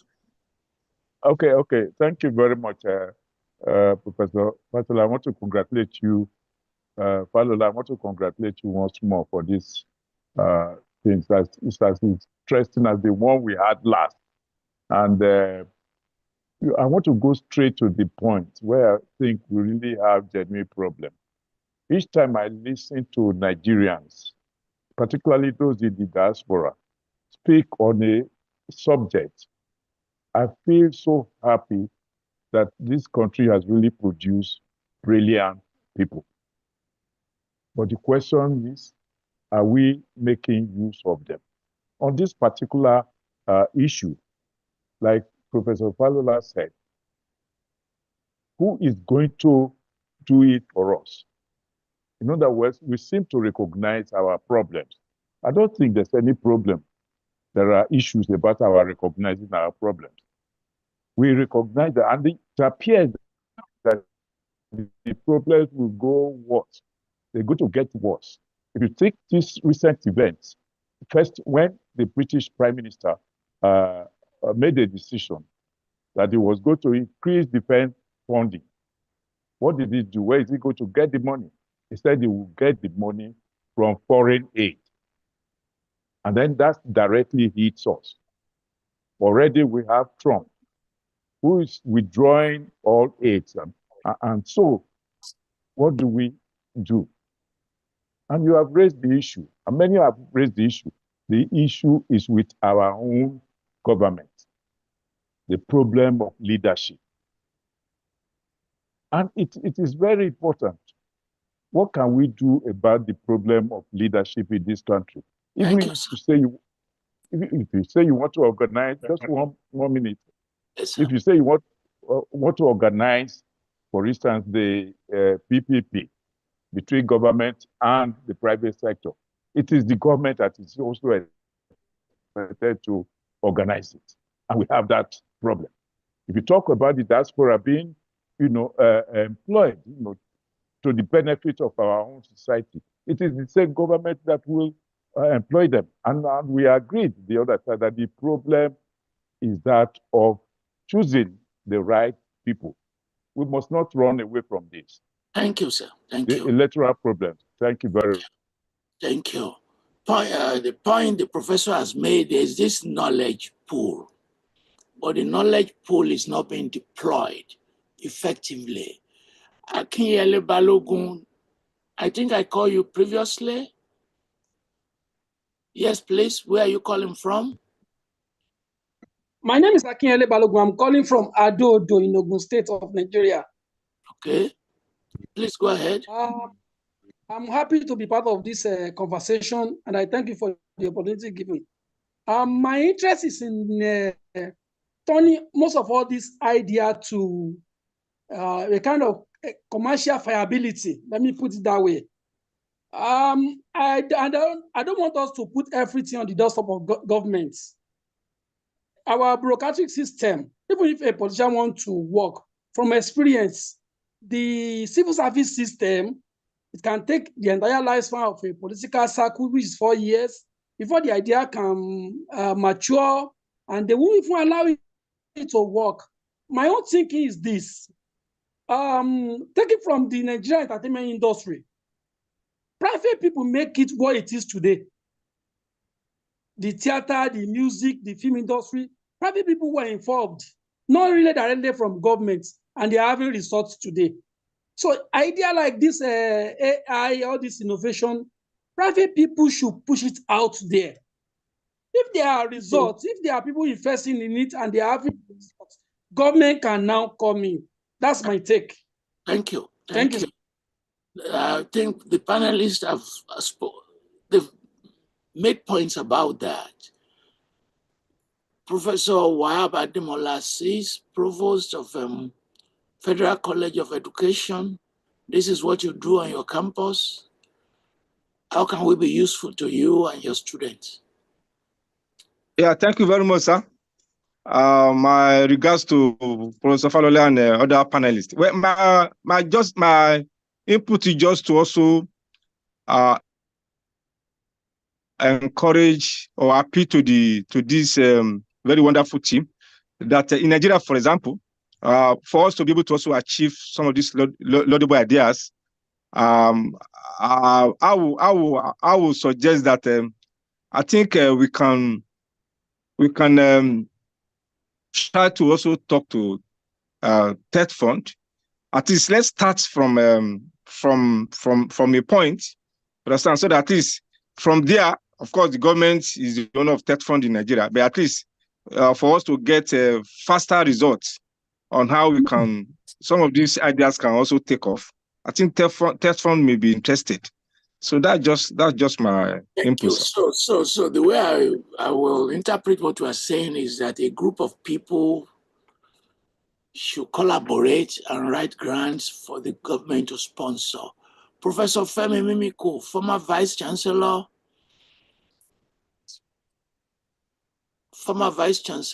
Professor Femi Mimiko, are you still there? Okay, so you ran a university before and you were very successful. How can we be useful to you this afternoon, this evening? Thank you very much, Dr. Falola and distinguished panelists. My take, and a quick one at that, is the challenge that we face in relation to AI in the educational sector. As an education administrator, we confront the challenge now to the effect that students are no longer interested in any deep intellectual engagement. If these were limited to undergraduate studies alone, it's probably be tolerable. But you now have people, students who write master's, PhD thesis, who rather go on ChatGPT, Meta AI to download materials. And that's a significant challenge that we have. For me, the solution, the immediate solution we think about is to make our learning system more interactive, such that students don't just go dump on you what they have downloaded from AI tools. But we don't even have the infrastructure to make the learning environments completely interactive.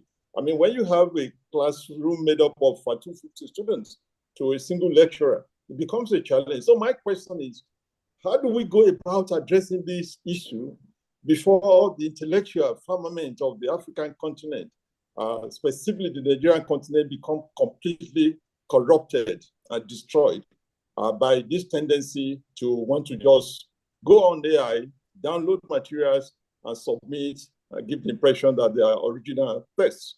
Thank you so very much once again. Please, before you leave, members of the panel, please note that question. Before you leave, how will you respond to a proposal which I've made? Why can't African countries also source from different parts of the world the vice chancellors, the deans, to revolutionize those institutions? Can they, if the University of Ibadan is looking for a new vice chancellor, what stops it from going to Singapore or going to say, Professor Sadik, come and be our vice chancellor?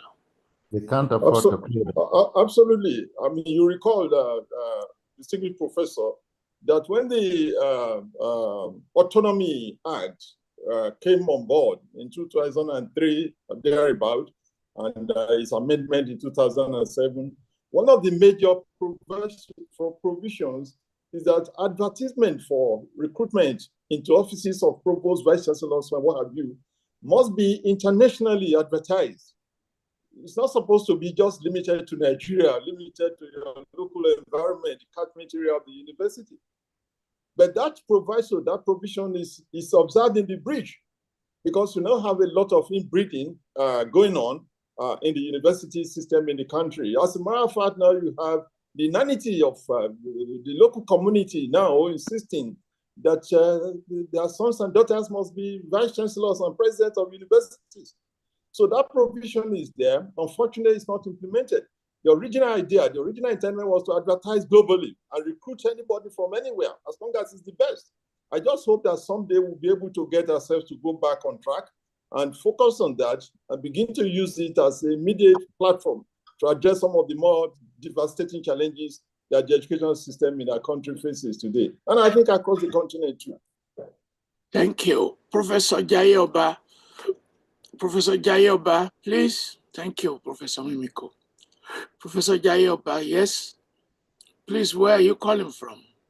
Yes, good evening. I'm calling from Ibadan today. I'm Babatunde Jayoba of the Department of Architecture, Obafemi Awolowo University, presently on sabbatical at the University of Ibadan. I thank Professor Falola and all the panelists for this conversation. I think for AI development in Nigeria, we need multidisciplinary and interdisciplinary centers, just like they have in the developed countries. And there are not too many of that in Nigeria. You notice that people work in silos in their different areas. When I heard about the linguistics center at the University of Ibadan, I said, yes, that's one of those centers that can really work for AI. The other thing is that the disconnection between the people and the government and between academics and the private sector and the government is not the only disconnection that's here. The diaspora, African diaspora scientists and very globally knowledgeable people like you in AI, the way you can help Africa is to come together, just like Professor Falola has organized, beyond conversations like this. So you can also identify academics all over Africa working in your different areas. So we can have international collaboration to be able to also seek for funding, for different sectors. The other thing is that since AI, many times, for its development and consumption, you need data from the local context. The educational institutions and academics and their students in Africa can be very useful in identifying different areas to which AI can be developed. Because if the private sector is going to be interested in AI development, it must be something that they can profit from, in the local context. So it's important for this collaboration between African diaspora and academics, departments, students in Africa, so you can have specific solutions suitable for the African context that can be developed through this collaboration. Members of the panel they understand your question. Damilola Agbalajobi, I think she's the head of political science, Bafemi Awolowo University. You are no longer the head. Professor Agbalajobi, please, it's your turn. Thank you very much, sir. I'm no longer the head of the department. I'm actually in Colombia right now for a fellowship. I want to sincerely appreciate the privilege to contribute something, but my opinion, and I really want to hear the view of Professor Omowunmi Sadik on this regarding the aspect of political settlement when it comes to the impact of AI, bridging the gap. For me, I feel there are key aspects of political settlement that are very important to ensuring that Africa bridges the gap. And three things I have in mind is first is institutional framework. I feel we do not have the essential and effective institutional framework that is necessary for us to create an enabling environment for AI and to develop it and adoption of it, which for me is very important. Secondly is the issue of the power dynamics. The distribution of power among various stakeholders in Africa, including government, different stakeholders, in civil society, can actually influence AI decision-making and resource allocation. If that is not done, we will not be able to bridge the gap. And thirdly, on resource allocation, Africans, we are not poor. Nigeria is not poor at all, but we lack the political will. And so I just want to know your view. And secondly, I want to actually appreciate Professor Omowunmi Sadik talking about the fact that you are planning, and Professor Falola talked about the fact they are planning to initiate another Zoom meeting or something, workshop for women in AI. I know a lot of young girls who have developed so many things when it comes to AI, but in Nigeria today, I can say because I have experience that they are still lacking behind. And they look at these young girls who have brains and ideas as not being able to contribute anything. So I'm very sure that with setting up this kind of workshop for young girls, it will go a long way to be able to encourage these girls to do a lot more for Nigeria. Thank you very much for allowing me to contribute. Thank you, and I'm sure you directed your questions to a specific member of the panel who will answer. Bola Akanji. I will take 4 more. Yeah, can you hear me? Very well, ma.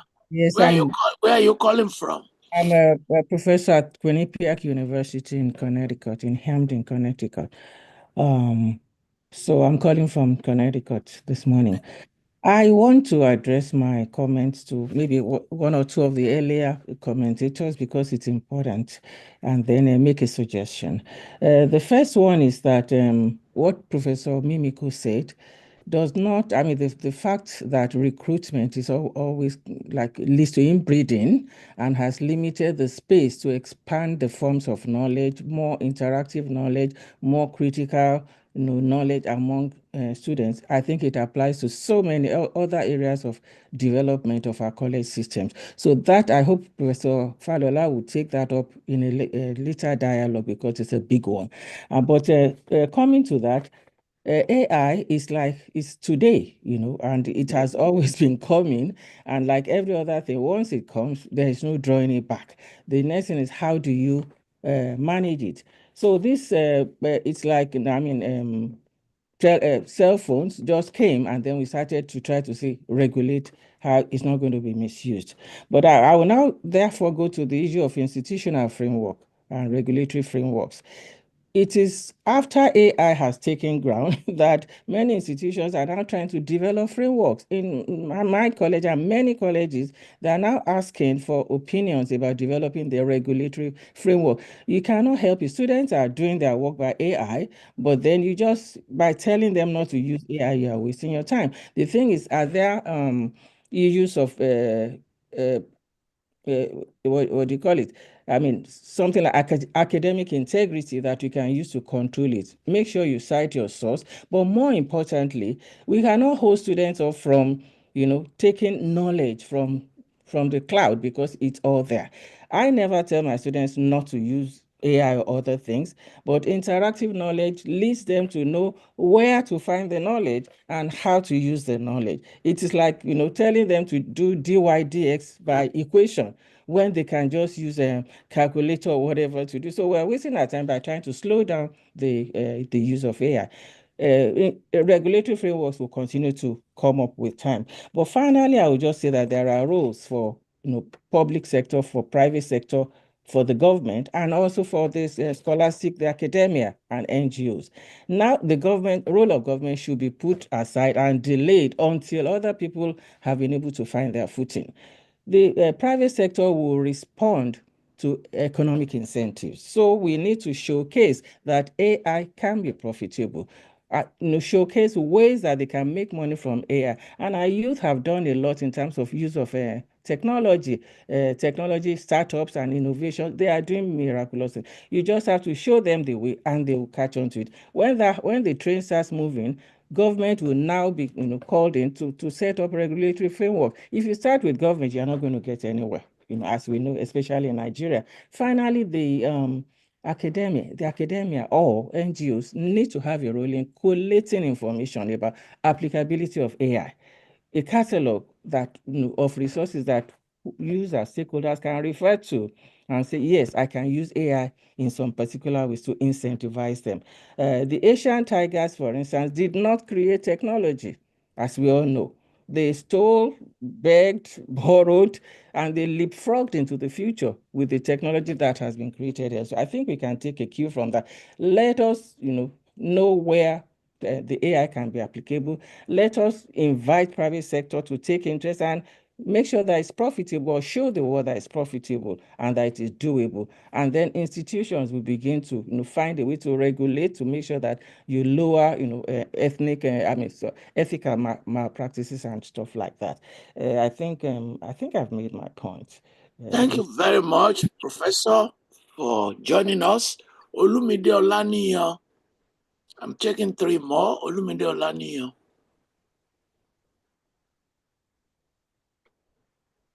While waiting for Olumide Olaniyan, I can see your name is George Asifi. Ready? George Asifi. Yes. Please proceed. Go ahead. Where are you calling from? Good afternoon. Can everybody hear me? Very well, sir. Very well. I'm calling from Cabo Verde, West Africa, and it's George Asisfi. We're an AI infrastructure platform company, very early stage startup.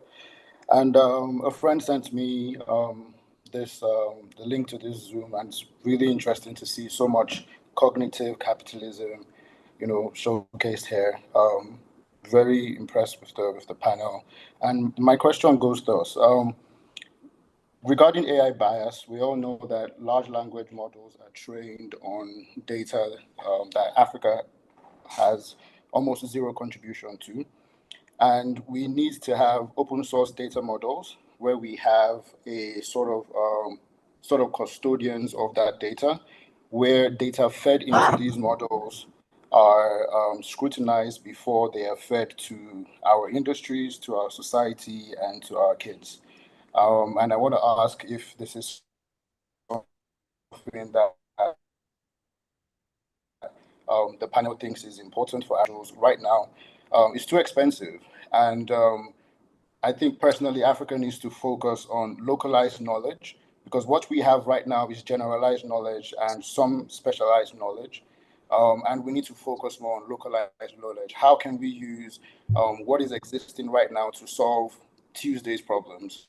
And then from there, revenue generated can now be used to set up a body to build a continental large language model that would, it's a lot of work, but yeah, those are just my 2 cents on this. But I just want to know from the panel what they think about open source data models when it comes to large language models, specifically from the continent. Thank you. Thank you very much. That's an important question. We're very grateful. Henry Oripeloye, this may be the last person unless Olumide Olaniyan comes back. Henry Oripeloye, please, sir. Thank you very much, sir. Good evening. Thank you, Professor Falola. I think you can hear me, sir. Very well, sir. Very well. Yeah, thank you for this conversation that you have put in place. Yeah, during the discussions, you came across some kind of comments that you made concerning why Nigerian boys and girls, young ones, are not able to develop technologically because of harassment from law enforcement agents. And I feel this is very important if you want to move as a people in terms of technology. I've seen this happening several times between Ibadan and Ife, where I work, where I teach in OAU. I've seen students being harassed on the way. And I believe that this will cause a kind of psychological fear in them to even do what is right. I'm thinking, sir, is it possible for Nigerian universities to begin to look for a way to organize trainings, talks like this for the Nigerian law enforcers? Because they don't even know what they are looking for. They are looking for money. And the process is chase students away, learners away from technologies. So I'm just thinking if it's right in our own way to find a way to train the Nigerian law enforcers on the way we can go in developing our technologies. How do we go about this, sir? Thank you. Thank you. And Olumide Olaniyan, you're the last person, if you're still around. Olumide Olaniyan, okay. Thank you so much, Prof. I was not allowed initially by the host. Thank you very much for this opportunity. Olumide Olaniyan, coming from Abuja in Nigeria. My own contribution is also to add that there is need for a rethinking about explaining what AI, especially within the academic sector. The general belief is to look at AI from the reductionist perspective of being used by students to do research, maybe using a ChatGPT and Perplexity or those kind of AI platform to just do write-up. But AI, of course, as we are all aware, is far more bigger than this. The kind of complaints by some academic in universities, especially in Nigeria, as I'm aware of, has also kind of discouraged a number of students from showing interest in AI and or having to put more effort to have better understanding of it. So I therefore think the education or the awareness is not just for security sector, but it's for all persons that are decision makers that controls the appearance of young people. Thank you, sir.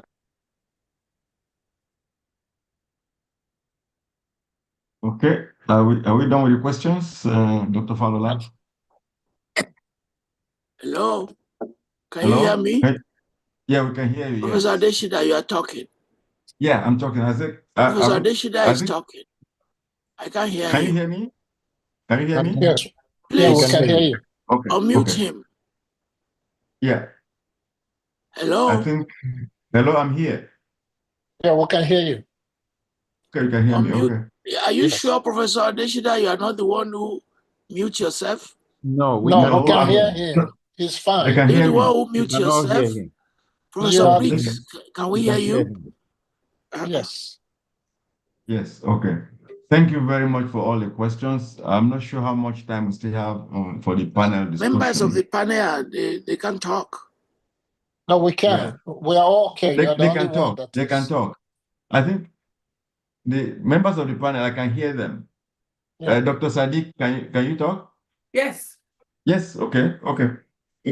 We've had a lot of questions and contributions. Thank you to all the members of the panel, of the audience from all over.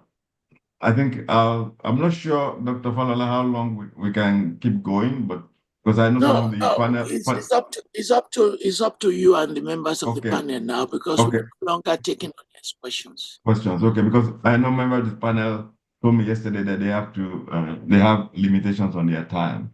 Yeah, in terms of humanities and AI, I think there are opportunities, really. I think you look at AI as a tool, not so it just means that you have to develop new modalities of testing, of assessment.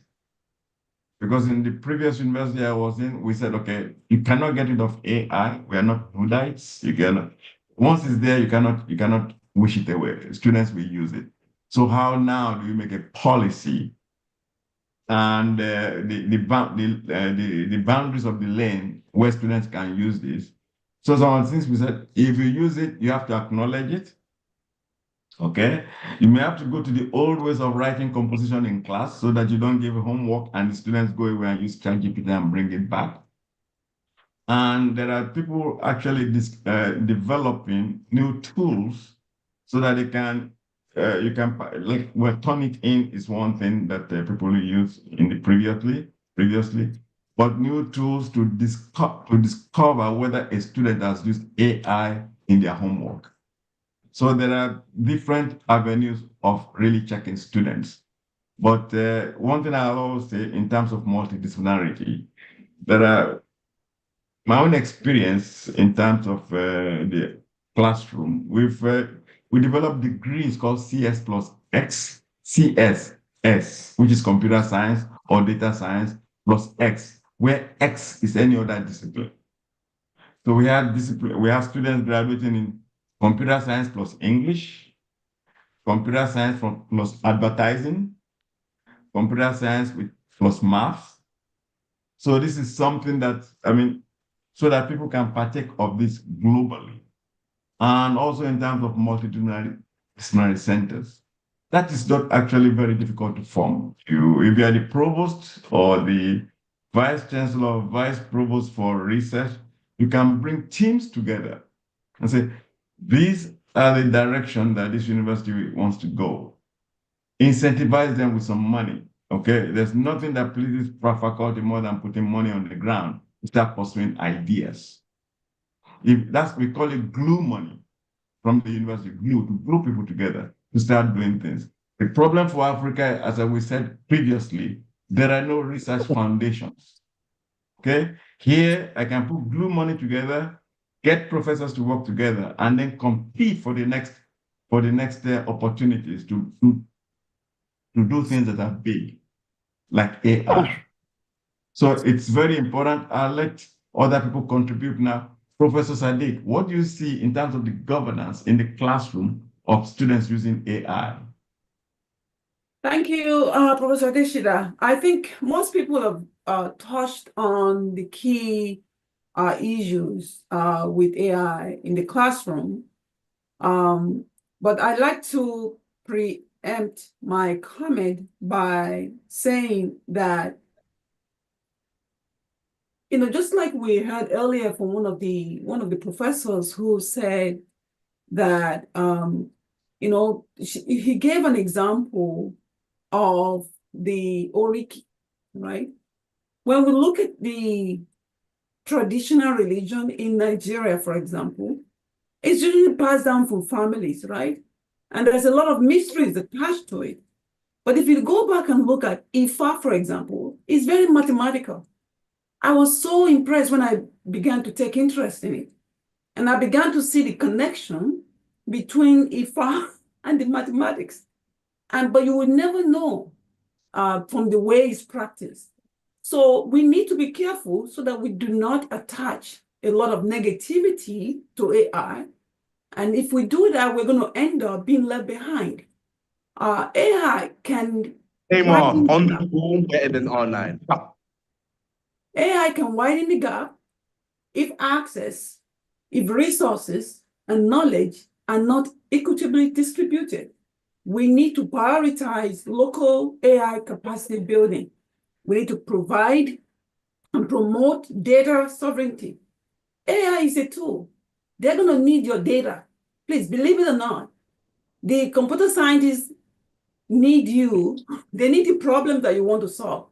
They need your data to train their software. Without your data, they cannot do nothing. And so you need to understand the limitation of this technology. And you need to understand what you bring to the table. It's very important. And so regarding this question of the myth that AI is going to destroy humanity, yes, there's going to be potential for misuse like any other technology. We need to focus on ethical development and responsible governance. In the classroom, you're not going to stop students from using AI, but you need to develop policies. Professor Adeshide already made point to that. We need to develop policies to make sure that things are done well. You need to train the trainer. The professor needs to know what AI is before they can even spot whether or not the student is plagiarizing. If you don't know what to look for, they're going to pull a fast one over you.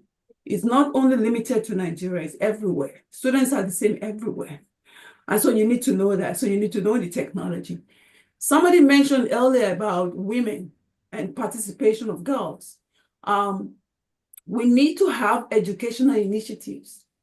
For example, we need to develop educational programs targeted at girls and women, starting at the elementary school all through the way to high school.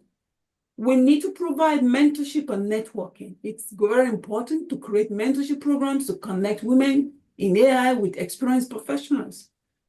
We need to address potential bias and promoting inclusion. We need to develop guidelines and best practices to create inclusive AI teams and algorithms. We need to raise awareness of the importance of diversity and bringing girls into science, not just AI, but technology in general. We need to encourage those students to know that, look, you can do this. Because you're a girl or a woman should not limit you. My father taught me mathematics. He was the first person that taught me even the times table. He did not make any distinction between me and my brothers. We want our girls to know that they can do it. I'm going to stop there. Thank you. Thank you very much. Please, Dr. Briggs. Yes, I wanted to address a few of the topics that some of the participants raised. One thing I wanted to go back to my experience again at ABU with this solar refrigerator that I mentioned. I always use it as an example. If something like that happened at Stanford University, number one, they would file a patent, right? And from the patent, then you're going to find ventures that would now work with you to try to productize it. And most of these top universities, like maybe Stanford, Illinois, and so on, they all have their own venture funds, right? And these venture funds come from a number of sources. Like there is a very powerful alumni database and alumni in American universities. I don't know of the others, but it doesn't appear that we have that in Nigeria or in most of the African countries. The alumni is very powerful in helping to raise funds that go into endowment. That endowment, actually, they use some of those funds to actually fund research. So we don't need to rely on the government to do everything. I think the universities should take up the mantle and start saying that, hey, I need to create an alumni database. Since I graduated from ABU, no one has ever contacted me from ABU, right? And I'm sure this is something that is common across most universities. And seriously, I fault them. We need to pay attention on how to raise money, not just to rely on government to give us money. So having this alumni database, endowments, if you look at Rice University is a small school, but they have billions of dollars in endowment. You take Stanford, it's the same thing. they use those funds to fund research. They use them for their venture capital. And then they get at least some of this money would return multiple fold to continue to build on the endowment. That is one thing I would encourage, especially talking to a lot of university professors and administration. They need to focus on how to raise funds without relying on the government. That's one. In terms of humanities and AI, this is a similar issue that the Hollywood Screenwriters Guild actually were all protesting. Once AI came out, they said, oh no, we protest the current placard, because now AI is going to create, stories and screenwriting, and they went on strike. Who cares? It's just like having, remember when word processors came in, that we used to have folks who would type, as you talk to them, all those things have gone, right? So you need to embrace technology, because technology is not going to go away. You just need to know how to deal with it, exploit it to your benefit. That's what I would really address in that sense. Now, the other thing that people talked about is the AI bias. Yes, AI bias would always be there. If you look at AI tools today, there are many people who have created apps with AI tools that you can create your own music. I know Afrobeat, is a big thing. You have a piano in South Africa, but there is so far no AI tool, because it has not learned anything, that we have created in Africa that can allow you to compose an Afrobeat of your own, right? Because you haven't really done the training. So I think it's really important that that's where Africans can now come in, because we have the data sets. Let us use the open source. There's an open source DeepSeek. We downloaded it in my team. You can just use that and start doing some of this training. But of course, to do this training, you need to have infrastructure and pay for that infrastructure. That is where you need some funds. So I feel that there are ways to address each one of these issues. We have to embrace AI. It's not going to go away. We just need to know how to really exploit it to our benefit. Okay. Thank you very much. Dr. Kamara, do you have any commentary or answers to some of the questions posed by the audience? I think most of the things have been said, but just a couple of critical things. One is, I think a lot of trainers, educators need help being trained. And it's always the case of solve the small problems you can while not overly worrying about the big, massive problems. I still come back to the approach. So I think the first thing is, to help a lot of these educators learn about AI, the tools, how AI works, and also how to build fundamental programs, because they have subject matter expertise, but there's a lot of very simple things they could learn. They could actually start building research programs in their own universities using the tools that they have. Sometimes we worry too much, again, most consistently about what we don't have. And I really urge people to kind of go back into what you do have, and you might actually find some magic because you can't keep worrying about what you don't have all the time. So training those educators like we're doing here in East Africa, working with universities and just retraining lecturers, retraining professors, retraining academicians, that this is some of the stuff that you have to do. Then the second part is industry, industry AI. So you train industry about AI marketing, AI in healthcare, AI, because these are all sectors that AI will affect. So how will it affect my sector? The entertainment sector you talked about is massively cannibalized by AI, and it's coming, even getting worse. But when we started working, we trained a lot of young creative people in the fashion and all the sectors. Just listen, you can use these AI tools if you do it this way, and you can make all the stuff that you're doing, you can make it faster, quicker, and better, and still put your stamp on it, and you can sell it for cheaper. So you compete with the guy in China. He doesn't have to take your print and then plaster it all over. You set up something for $100, you sell it for $2, but you make 50 in less than 2 hours. And there's a footprint on it. So, knowledge as a service is a critical part of the fundamental development of, because in the lack of the things that we don't have the infrastructure, the money, all those stuff, but we have human capital. So can we turn those into qualitative human capital that is fundamentally going to tick the box big by big? And then the second thing, Nigeria, is also the fact that I think it's also the narrative of the slogan of what AI is doing. It's a very narrow view, especially with the students. Again, back to, if you, as a lecturer, understand how to help students better, the least of your worry will be that they're trying to plagiarize. Your worry will be, can they do better research? Can you help them you become super, like your thought process will change, and if you don't, you're gonna be made redundant. Honestly, if you're very, very quickly, I'm telling you the honest truth, you're gonna be extremely redundant, and there's nothing, or you're gonna just keep producing students that we can't use in industry. That's all you're going to do. So you have a job. Literally, I'm addressing all the educators in this room.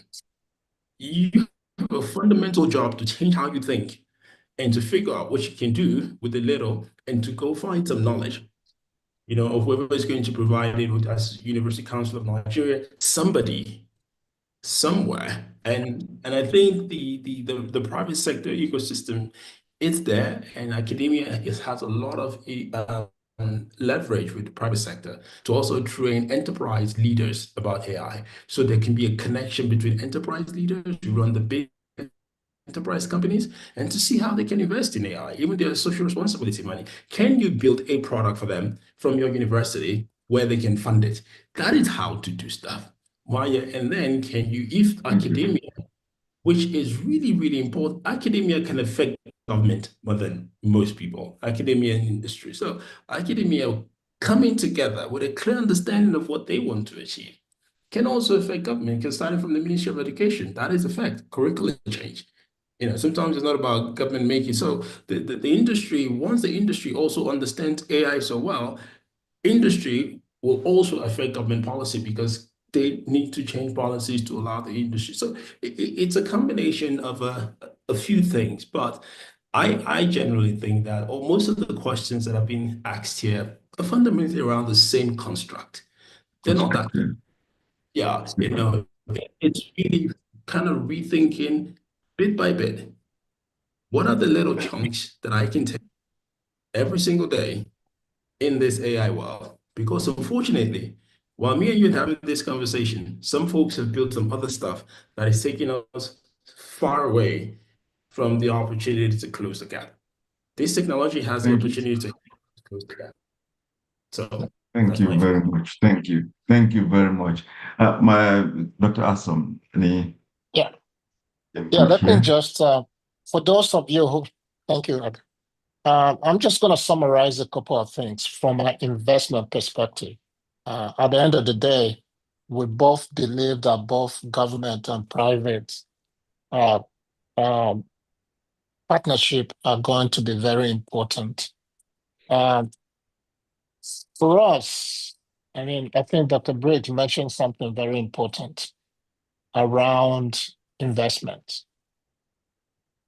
The way we do investment is if you're a venture fund, people invest in the fund, you have LPs.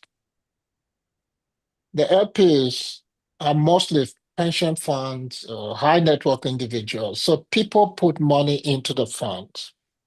In return, again, it's an asset class. They want to get some very, very strong returns. So anyone that has a fund, that's what they're going to be looking for. So from a fund perspective, what do we look for? We're looking for entrepreneurs that have, in this AI case, people who have a mix of AI and machine and tech expertise. That's what we look for. We look for people who have some business, or a team that has a good business folks on the team as well. We look for things that are going to be scalable and be able to expand around other African countries. Right? So we look for that. We look for data localization. And when we talk about local content, we got to generate our own data locally. You need AI models that are trained on African data. That gives us better accuracy. Those are the things that we look for in the startup that we want to invest in. We need startups that also have regulatory antennas. They know what the environment is. What are the constraints within the countries that are operating? And most importantly, on the tech side, we're looking for people that can leverage mobility. That's what has worked on the continent. So leveraging mobile, leveraging cloud, leveraging the ability to do API integration so that you can scale. Right? So those are on the technical side, those are the things from a funding perspective that we look for. Dr. Briggs mentioned something that makes a lot of sense. You know, in fintech, for a long time, people before fintech, everyone depended on the banks for investment.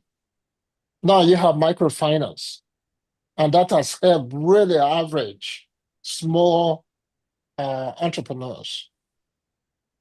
I think the same concept makes sense in the VC space, which is micro VCs. So you don't need to have those big returns. If I have $1 billion fund, then I'm not going to look at a deal in Africa that's not going to give me $1 billion return. If I have $100 million, $500 million fund, the same thing. Most exits in Africa are in the order of 50 to 100 million. It's very, very rare you get something that is going to be unicorn status. So as an investor, if I look at a potential for an exit that is 50 million, I don't want to invest more than 10 million into the life of the company. Right? So the scale of the returns is also going to be different.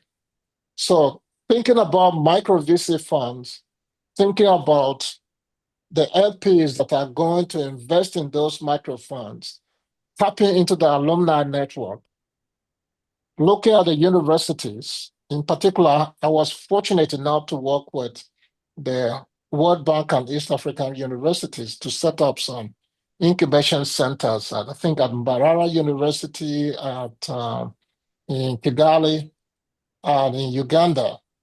So that experience, that little time I spent with those institutions, I realized a few things. There's clearly lots of talent on the ground. The academic institutions have really good ideas. The biggest challenge is getting funding for them to be able to, launch those companies. So anyway, just to sum up, to say that, look, the problems on the continent, AI on the continent has to be solved by people who are on the ground and understand the problems. You cannot do that by building huge data centers. It's just not going to work there. It has to be the concept similar to what we have in the grid side, microgrids, right? Build something that can be supported by the local infrastructures that we do have. And so it has to be built locally. And I think there's still a tremendous opportunity for us to grow the market on the continent. Thanks. Okay, thank you very much. Thank you, panelists, and thank you, Dr. Falola. I know some of our colleagues on the panel have other engagement very soon. I think we should try and bring this panel discussion to an end. Thank you. What is it called? I've stayed in a university environment since I was a teenager, never left. And my passion is university education and all those. I think universities have a role to play, significant role to play in the landscape of AI, training students, educating professors to make sure that they understand what AI is, so that you can imbue the students or impact students with all this. and also trying to figure out to engage the private sector, which is important, and also the government. The locus of, when you look at American universities, or even more and more Chinese universities, they actually make the effort to go to the government. This is what we need. This is what we need to do. And the critical element is for the government to be able to listen and actually make things happen. That is the major thing. I would say categorically that in my youth, universities in Nigeria were world class. Really, Ibadan, Ife. Those are world class universities. Okay, they were international staff. For some, Emiko mentioned something like that. They were international staff. Those are not universities. Institute for Tropical Medicine at Ibadan. I knew people were coming from Cambridge and Oxford to come and do research there. So is it, as the movie says, Back to the Future, is it possible to regain some of those prominence in the past? There are talents. Look, I've been to a lot of universities in the US, in Europe. There are Africans everywhere. And they are ready to come back home to join the people on ground to really do great things. So Dr. Falola and all of us will have to get together, make representation to our government. I know it's not only the government, but they are a big part of it because they have to put a roadmap where the country is going so that people can actually come and join that effort to really build the country and the continent. So today I'll say thank you very much. This is, as I said at the beginning, this is just a beginning, and thank Dr. Falola for giving us his platform to be able to reach many people. And I think this is my first really participation in his interviews. Hopefully it won't be the last. Dr. Sadik has a homework to do already to gather young women and, sorry, no, I won't say old women, together. And it's extremely important. I just came back from Kazakhstan after 8 years of trying to build a university there. Believe it or not, the engineering school was 50% women. 50%. In the US, it's about 16 to 20%. That's it. It was 50%. So there's something going on that it is not that women cannot do it, it's how do we encourage them? How do we make it possible in the primary school, in the high school? Because you have to have the pipeline to get to the university. So those are the critical elements that we here can work with the people at home to really help bring all this together. So with this, I'd like to thank the panelists. As I said, you're going to come back. I'm sure I'm going to be on your phone, getting you back on panel in the future to discuss research, innovation, technology, translation to the industry, and how can that be possible in Africa. So thank you very much for participating in the panel, and I hand over to Dr. Falola, who will close the series. Thank you. I don't want to spoil that brilliant closing statement of yours. I will just thank all of you. What we do next, we play music. For those of you who want to listen to music, we'll send the recording of the entire conversation to you in the next 2 minutes, and I will do some media analysis of what you have said. On behalf of our team, scattered in different parts of the world, technical partners, we stream this to various platforms. We are very grateful. By Wednesday, I will know a rough number of those who have listened to you. They are not in thousands, they are in millions. And as they report to us, I will also report to you. Thank you very much. And I look forward to seeing all of you again. Listen to music if you want. Otherwise,